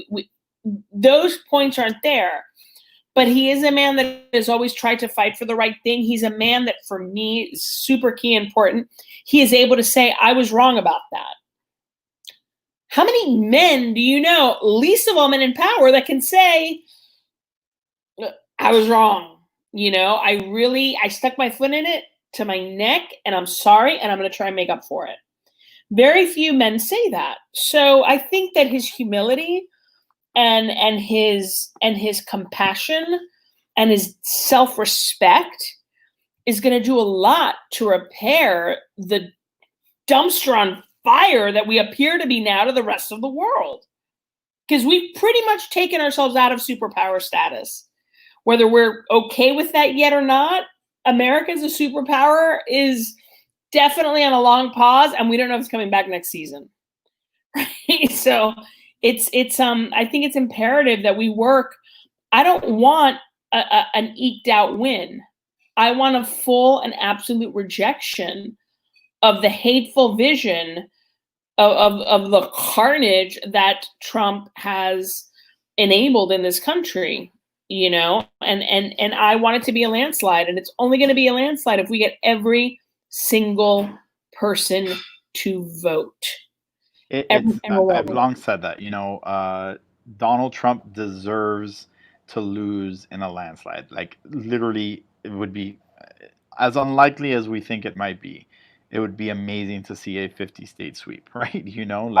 All 67 counties across Florida, That would be incredible. And listen, I think that we also can't discount the fact that foreign agents are going to help them. I also think we can't discount the fact that foreign agents are going to hack our systems. Yeah, they already are. They already are, yeah. Right? Which is why I think we need to overwhelm the ballot box. Last time, 33% of Americans voted. If every American that's registered as a Democrat were to vote, we would win everything. We'd win everything we need to win, to perform triage basically in our government. And it's just turnout. They can't cheat as many of them vote. They can't say, 45% of Democrats voted for Trump. Like, they can't cheat if we show up. If we don't show up, we give them space to cheat. Yeah, it's about turnout, and I actually personally think Joe Biden is an extremely exciting candidate, and I'll tell you why. And I think every American that cares about our country and cares about progress, which at the end of the day is what progressivism is about, right? Like, moving the needle and helping to grow the rights and the ability for every American to achieve the American dream That's what progressivism really at its core is all Absolutely. about. And why we should all be excited about Joe Biden is because when what we want to accomplish is within our grasp, when we realize that it's actually possible, we should be jumping up and down for joy, because the reality is that Joe Biden has always proven to be a consensus kind of guy. He's always been able to say, okay, this is where we want to take the country. This is the right path to take. Now, you over here that's on the left and you over here that's on the right, let's work together to get it done. And he's actually gotten big things done time and time again. So I think that as exciting as President Obama was, let's just be real. Like, when he got elected, the first thing that Mitch McConnell and so many others, we're not going to let him get anything done. We want him to fail, right? That was their MO, right? And it was an uphill battle to get even the most simple things that just like, Sandy Hook happened and nothing happened on guns after little kids in elementary schools were gunned down. And this is the kind of thing that was happening. But I am just so excited about knowing that Joe Biden has been able to do that in the past, to actually work through the craziness of that congressional gridlock that happens far too often. And that it's so amazing to me that so many of us decry and often say, nothing's happening in Congress. No están haciendo nada. They're not doing crap for us. I think that changes if Joe Biden gets into office too. I agree with you. I think there are Republicans that are tired of it too. I mean, you have the Tea Party that came in with President Obama, that it was all about blocking him. But I also believe that there are Republicans that were just basically scared of Trump or scared of Mitch McConnell or scared of their party. But I think that there are Republicans that are willing to come to the table, because frankly, if they don't, like, their party is over and their influence is over if we get the majority.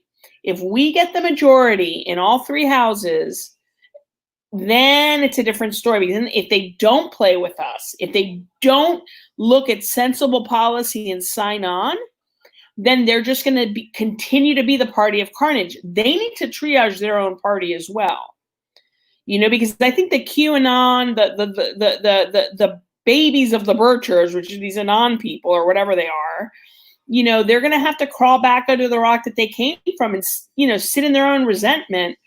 And then hopefully things will get economically better and they will stop blaming immigrants and people of color for the fact that they themselves are a victim to a system that does not treat people in a certain socioeconomic place fairly.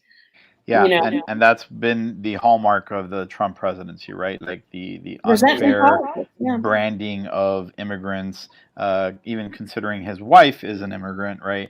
Really, his own family, if you go back.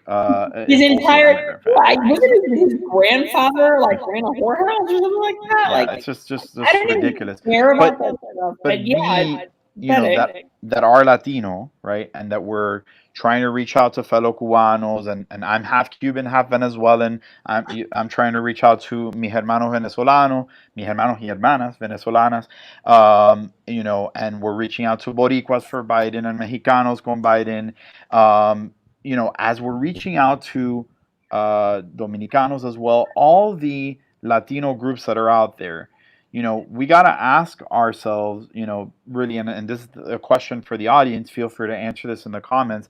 What issue do you believe it is that when Latinos go to the voting booth in November is going to be most important to them when they vote for president? Because the Republicans are banking on, they're going to be scared of voting for the socialists.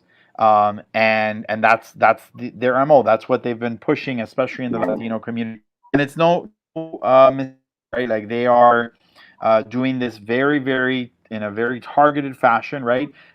Their evangelical support ministry and outreach was launched in Miami, Florida, at one of the largest Latino mega churches right here in Miami called the I was Jesus, and that was on the street protesting. I was out there with you guys too. Yeah. You know, and you know, it's all being done in a very targeted fashion.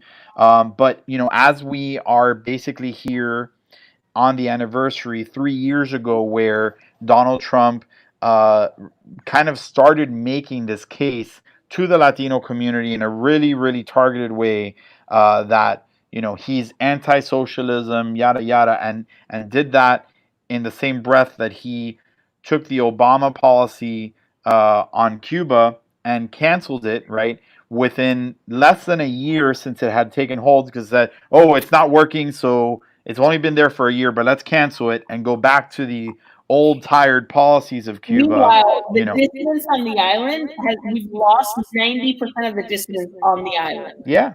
So it's like, what does that tell you? Yeah. You know, Obama was playing a game of chess to the same stupid game of checkers that we've been playing for 50 plus years. And we were winning. We were surpassing all expectations. Cubans were understanding what business and what capitalism can do for them. And in comes Trump and just takes all the teeth out of the policy. That's actually, he announced it in Miami, and that's a protest that my sister and my friend Patrick Hidalgo organized as well, to just say, you know, when are we going to just stop being their puppets? Like, when are we going to put aside our trauma and respect it enough to try something different? We know we cannot get in through the front door, but hey, the house has windows. Go that way. Because outside of that window, you have Cubans desperate for change. We had an American president stand in the most important theater in Cuba and say, I believe in the Cuban people and I believe in their authorship. The Cuban people had never heard of that. And then what do? We play who can be the biggest abusive father. Is the revolution more abusive, or is the United States more abusive? Then it becomes imperialism versus communism again. I mean, we literally said, no, thank you. Please take all these gains back and go ahead and imprison everybody again. It's ridiculous. And to see our Venezuelan communities falling for the same, I mean, they fell for Fidel and we were just like, don't do it, don't do it, don't do it. And they did. And now they're falling for the same tactics. I often say, you know, they call themselves Trumpistas, and it's Trumpismo. And I tell people, you know, Trumpistas are basically have become the new Fidelistas, Chavistas, Maduristas. Nobody called themselves Obamistas, or even Bushistas or Clintonistas. This has become a cult of personality, and it's very, very frustrating to those of us that are very clear-eyed on what's going on. And you know, we're seeing the Biden campaign very clearly call Donald Trump out for being a caudillo, or being, you know, tyrant Trump, tirano Trump. That's just the realities that we are seeing. But the question is, when Latinos, our Cuban American brothers and sisters, and all of our other Latino brothers and sisters go to the voting booth on November 3rd, what do you think it's going to be? And I'd love to, again, hear the audience. If you guys want to post in the comments, what do you think is going to be top of mind for those Latino voters that we know for a long time are poised to help actually be the defining group that decides the 2020 election? I mean, I just personally think it always comes back to the kitchen table. You know, we've never played nicely. Cubans, at least, have rarely to ever played nicely with others, right? Like, we are concerned with our wages. We're concerned with our economy. I don't think that even Cuba and Cuba policy would be the first thing present of mind. I think it's going to be economics.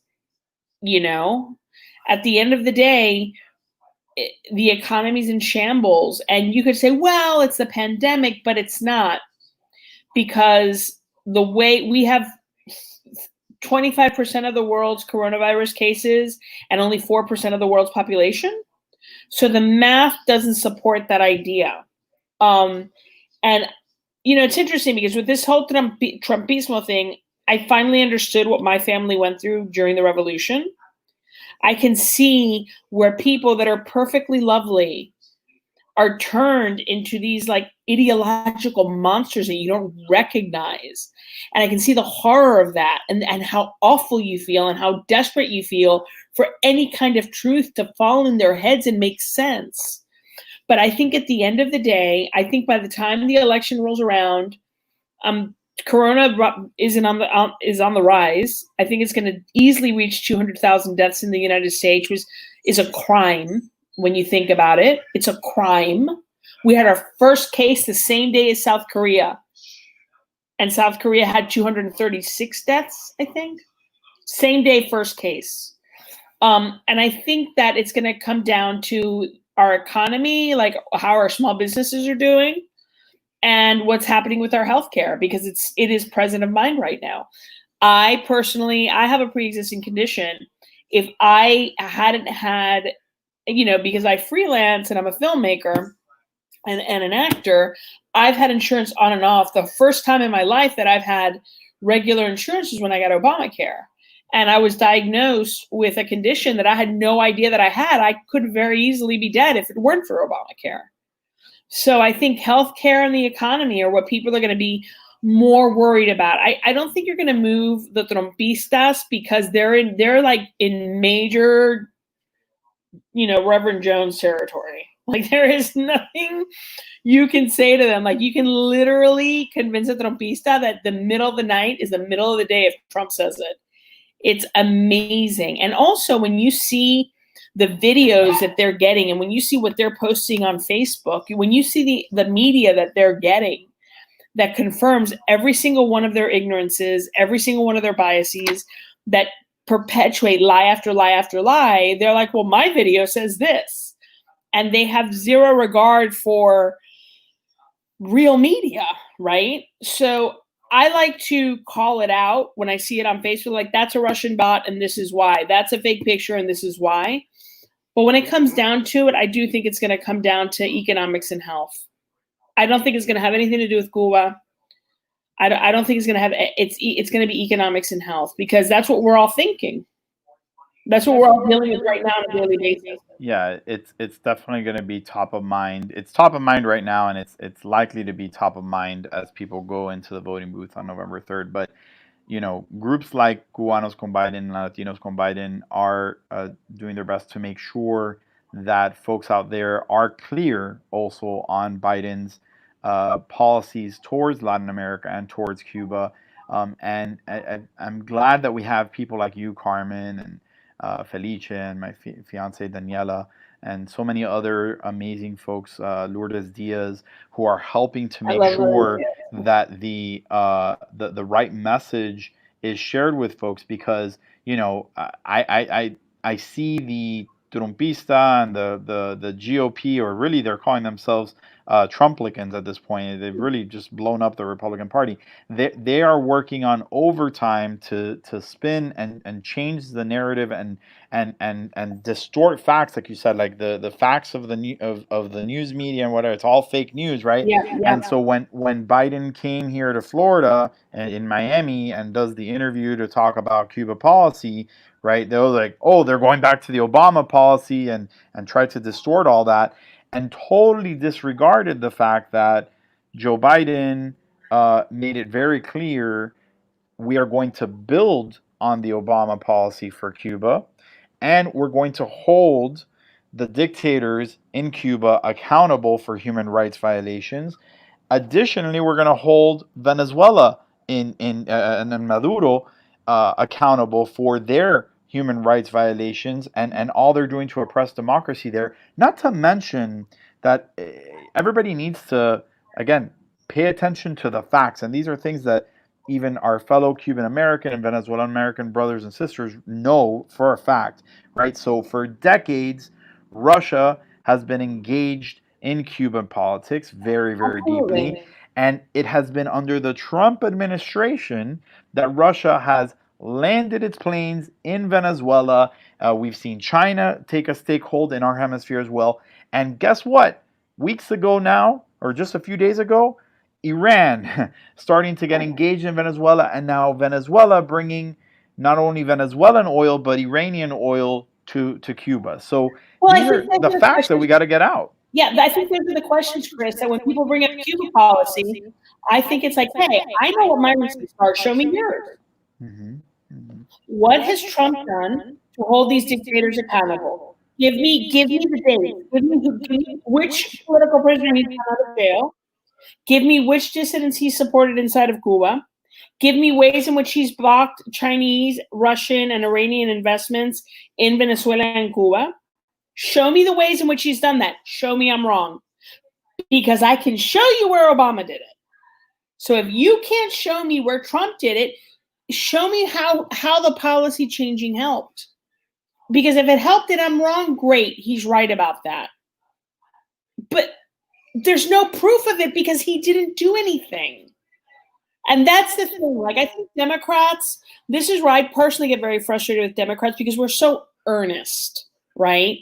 We'll say, no, I didn't like everything that Obama did. I didn't think he was a perfect president, but he could have done much better on immigration. He did horribly, in my opinion, with immigration, but he did good on this, but he got blocked a lot for that, but he did good on this. Republicans can't tell you that. They refuse to admit when their guy has gone wrong until after, because I remember after W, everybody was like, well, W. Bush wasn't a real Republican. And I'm like, now he's not a real Republican. When he was in office, he was the most Republican from the Bush dynasty. He's not a real Republican. They love to disown, but it's about accountability. So I think if you're going to have a real conversation about this, we also have to be open and say, okay, show me the results. Show me what happened. Because as far as I know, Cuba's in a worse situation now than ever. And they're not only blaming their government, now they're blaming us again. Last night I saw a video that this woman posted who was obviously somebody that was has great comfort in Cuba. Her apartment looked very put together, and she was making fun of us for standing in food lines here in Miami. And they say, oh, you exiles, you go into exile, you say America's so great and the American dream is so great, but we see you standing in food lines, but you complained about the lines in Cuba, and look at you now. How can I say that woman is wrong? I can't. She is pushing propaganda. She's obviously a government shill. But there are food lines in Miami. Today, Bovo rejected an idea to help with rent relief during this time that would have not only helped tenants, but it would have helped landlords too. I'm sure because it was some socialist thing. This is a little obsession with not giving people money for free. But you know what? I get emails every day of people worried about losing their apartments and their homes. Yeah, so and that's why people got to pay attention to even those local races, right? Local races are very important. Commissioner Steve Bovo, who's running for Miami-Dade County mayor, and Right. all these local races are extremely important as well. And we're going to be talking a little bit more about those over the next 20 weeks. It's a culture, Chris. It's a whole culture. Mhm. We've got to look at it. This isn't, it's like it's one pie. The crust is the federal government. The oozy stuff is the state, and the berries are, the apple slices are local. And the apple slices are what we eat, and that's what we chew on. And it's about changing attitudes. It's about demanding accountability. It's about really understanding who government serves and saying, we're not following you down that street. We don't believe you. Not saying, both sides are the same. Of course, there's corrupt politicians on both sides. But you know what? One will lie to you while getting everything he can for his buddies, and the other will lie to you while getting everything he can for the people and his buddies. And that exists on both Republican and Democrat, sure. But there's a record here right now that we can point to and look at, unfortunately, on the Republican side, that's atrocious. It's atrocious. So if we can't come to terms with that, we're not going to fix our country and we're not going to fix our communities. It's, when you say you're wrong, you're opening up a whole world of possibility for yourself. Because when you admit to being wrong, there's a whole new circumstance that you can dive into, explore, and learn from, and better yourself and everybody around you with. And it's just this weird little macho ego trip we're in right now, but it's costing lives. And it's up to us really to put an end to it and just say no more. We're gonna, like, you know, now it's just show the receipts. That's right. Yeah, we got to get the facts out, and again, that's why groups like Cubanos con Biden and that you're a big part of, and so many other of these social media groups, we need everybody engaging with these groups, sharing the content, and getting the facts out. Because you know, to our question, what is the issue that's going to be most important to the Latino community? Everybody always thinks immigration, right? When they think of the immigrant community.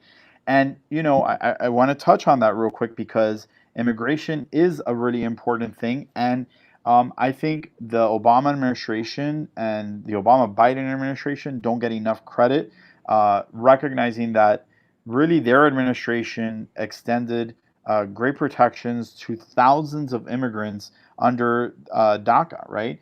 Deferred Action for Children. And, you know, we are literally right now in the midst of, just yesterday was the anniversary of DACA, right? And I'm so glad that the vice president highlighted that.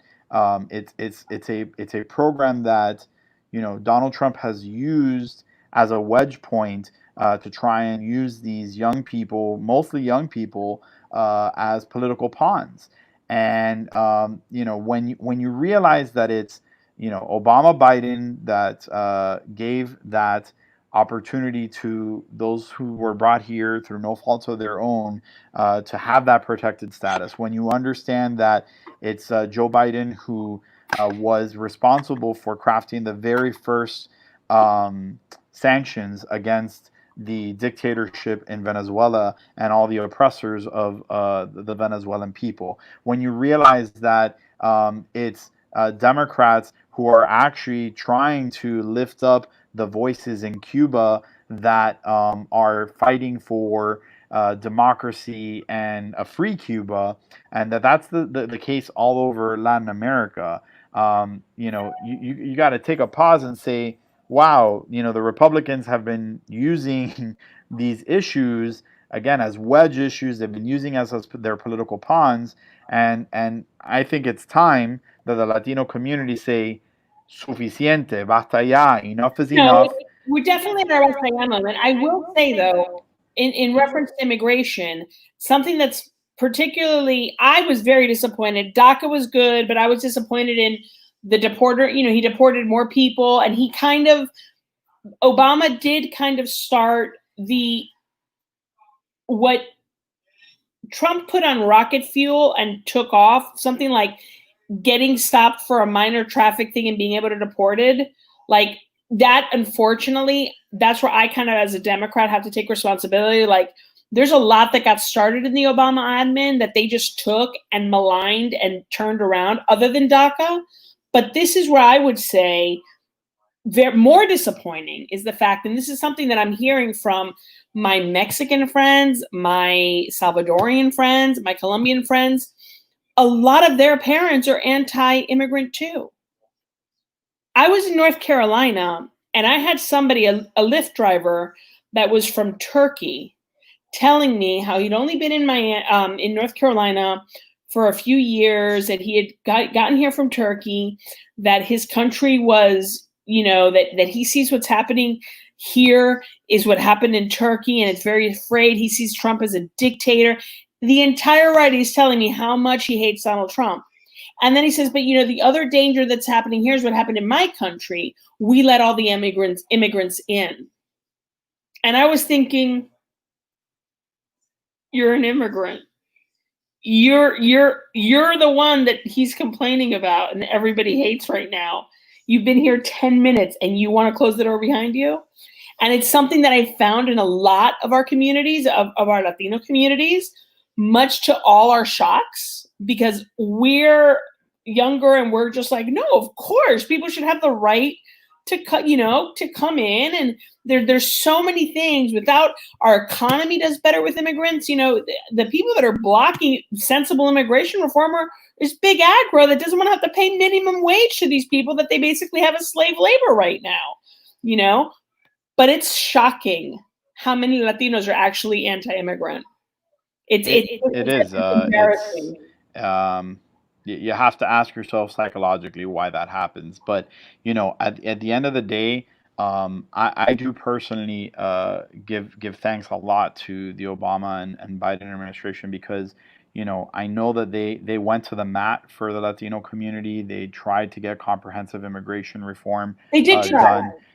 And the reality is, imagine if Obama had decided not to enforce current immigration policy, how much harder it would have been for him to be able to try and get Republicans to come on board with any immigration reform. And that's why I'm jumping up and down for joy, because I really think, I know and I believe that Joe Biden is precisely the kind of consensus builder that will be able to get done what no president in our lifetime really has been able to get done, which is get comprehensive immigration reform over the finish line, bringing that consensus together. But we Latinos gotta support him to be president. Otherwise, we're gonna just keep getting used as political pawns, right? Absolutely, and the abuse that's happening right now with our Latino brethren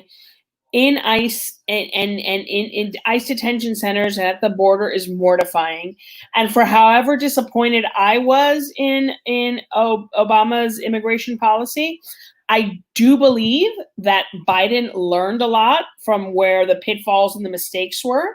And I do think he can spearhead immigration reform. He's a great listener. If we get the Senate and the House, it's going to be incredible what we can do. When? I mean, hopefully. Yes, hopefully. Yeah.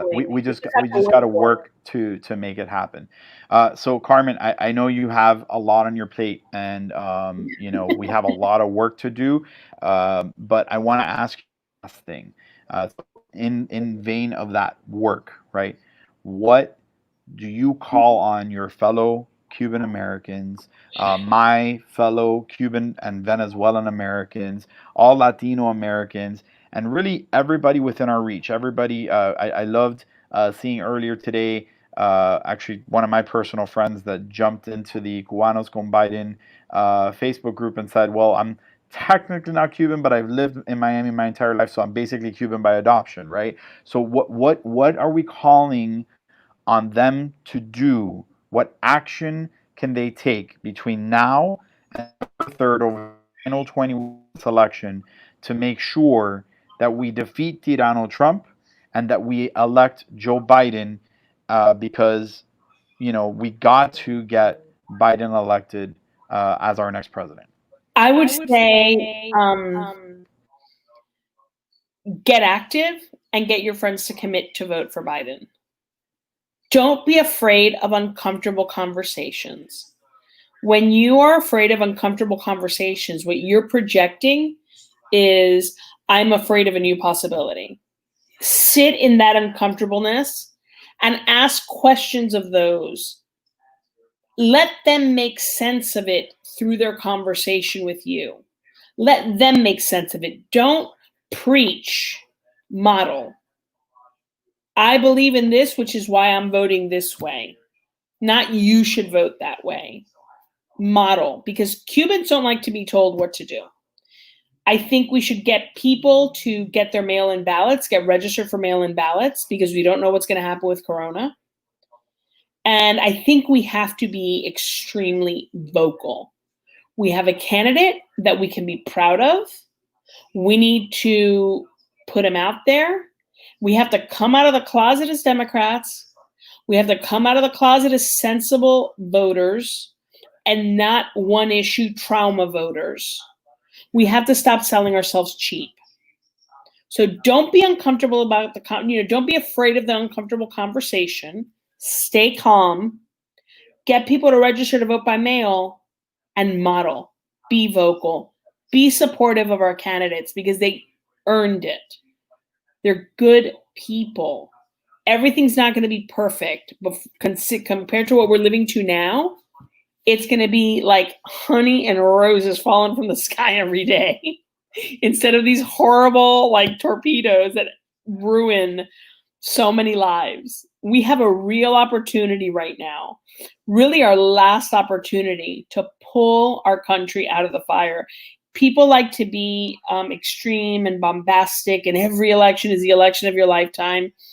It's never been like that more so than right now. This is literally the election to get active even if you weren't, and do not be afraid of that action. You know, come out of the closet, don't be afraid of it, because we have to stand for something. If not, why did we lose our country? Why did my grandparents lose everything if it wasn't to stand up for what's right and decent? And I think we just have to be out there. We can't do it quietly or privately. We have to be out there confidently and lead with love and light and confidence, because we're on the right side. Absolutely. We're on the left side that is the right side. And I want to encourage everybody who's watching to join you, me, Daniela, Felice, Lourdes, and everybody on the Cubanos con Biden social media profiles. So if you're on Facebook, it's facebook.com/groups/Cubanos con Biden. You can also just type Cubanos con Biden in the search bar. It'll come up on twitter.com/Cubanos con Biden, Instagram.com/Cubanos con Biden, Cubanos con Biden every day, all the time. and Carmen's always posting awesome stuff, as is Daniela. And we encourage everybody to help us share, you know, why you as a Cubano, as a Latino, are supporting Joe Biden. Share that content in the group. And if you have a question, right? I'm not sure why Joe Biden said this or what's his position on this. Post it. We'll get you the answer. We promise. That's what these social media platforms are about, dialogue. But the challenge for all of you is share it, get it out there, help get Joe Biden's message out there. Because as we said just a few minutes ago, unfortunately, as much as Donald Trump loves to attack the mainstream media as being super far in the left and it's in the tank for the Democrats, the reality is the majority of the mainstream media is not actively sharing Joe Biden's message. They're actually keeping the focus on Donald Trump because, as Carmen said, it's getting them ratings, right? And you know, it's a business for them at the end of the day. So it's up to us to help continue building this digital army that's being built up on Facebook, on Twitter, on Instagram. And just like you have the Cubanos con Biden, there's, you know, if you are not Cuban, you know, there's Boricuas con Biden, there's Venezolanos con Biden, there's Nicaraguans con Biden. All of those groups exist underneath the belt of Latinos con Biden, which you can find as well.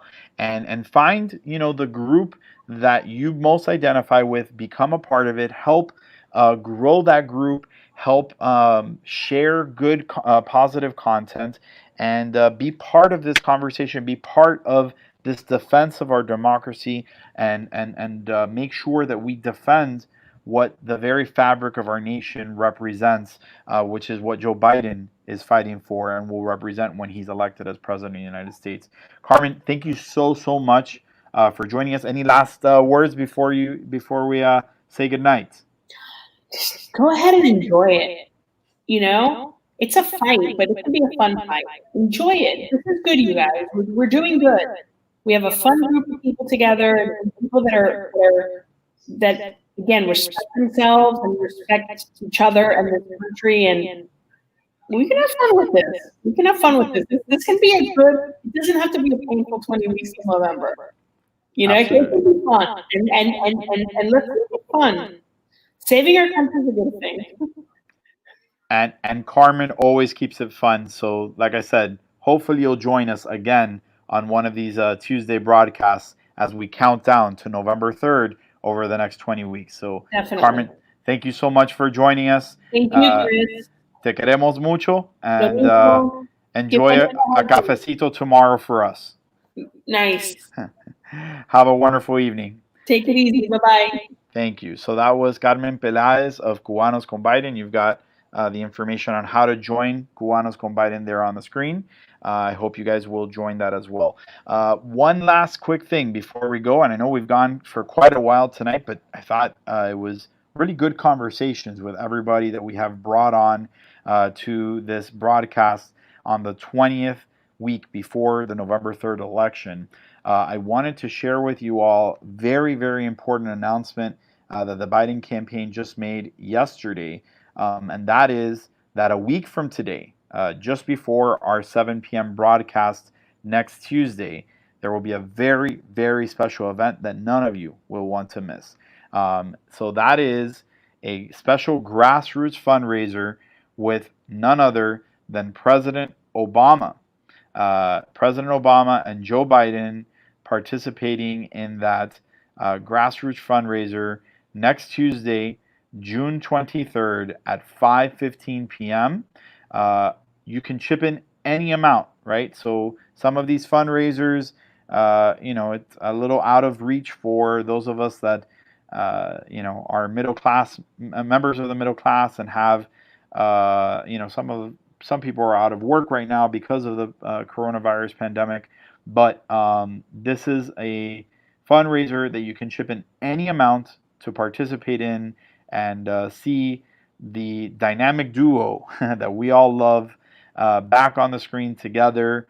Once again, President Obama and Vice President Joe Biden, soon to be President Biden, next Tuesday, June 23rd at 5:15 p.m.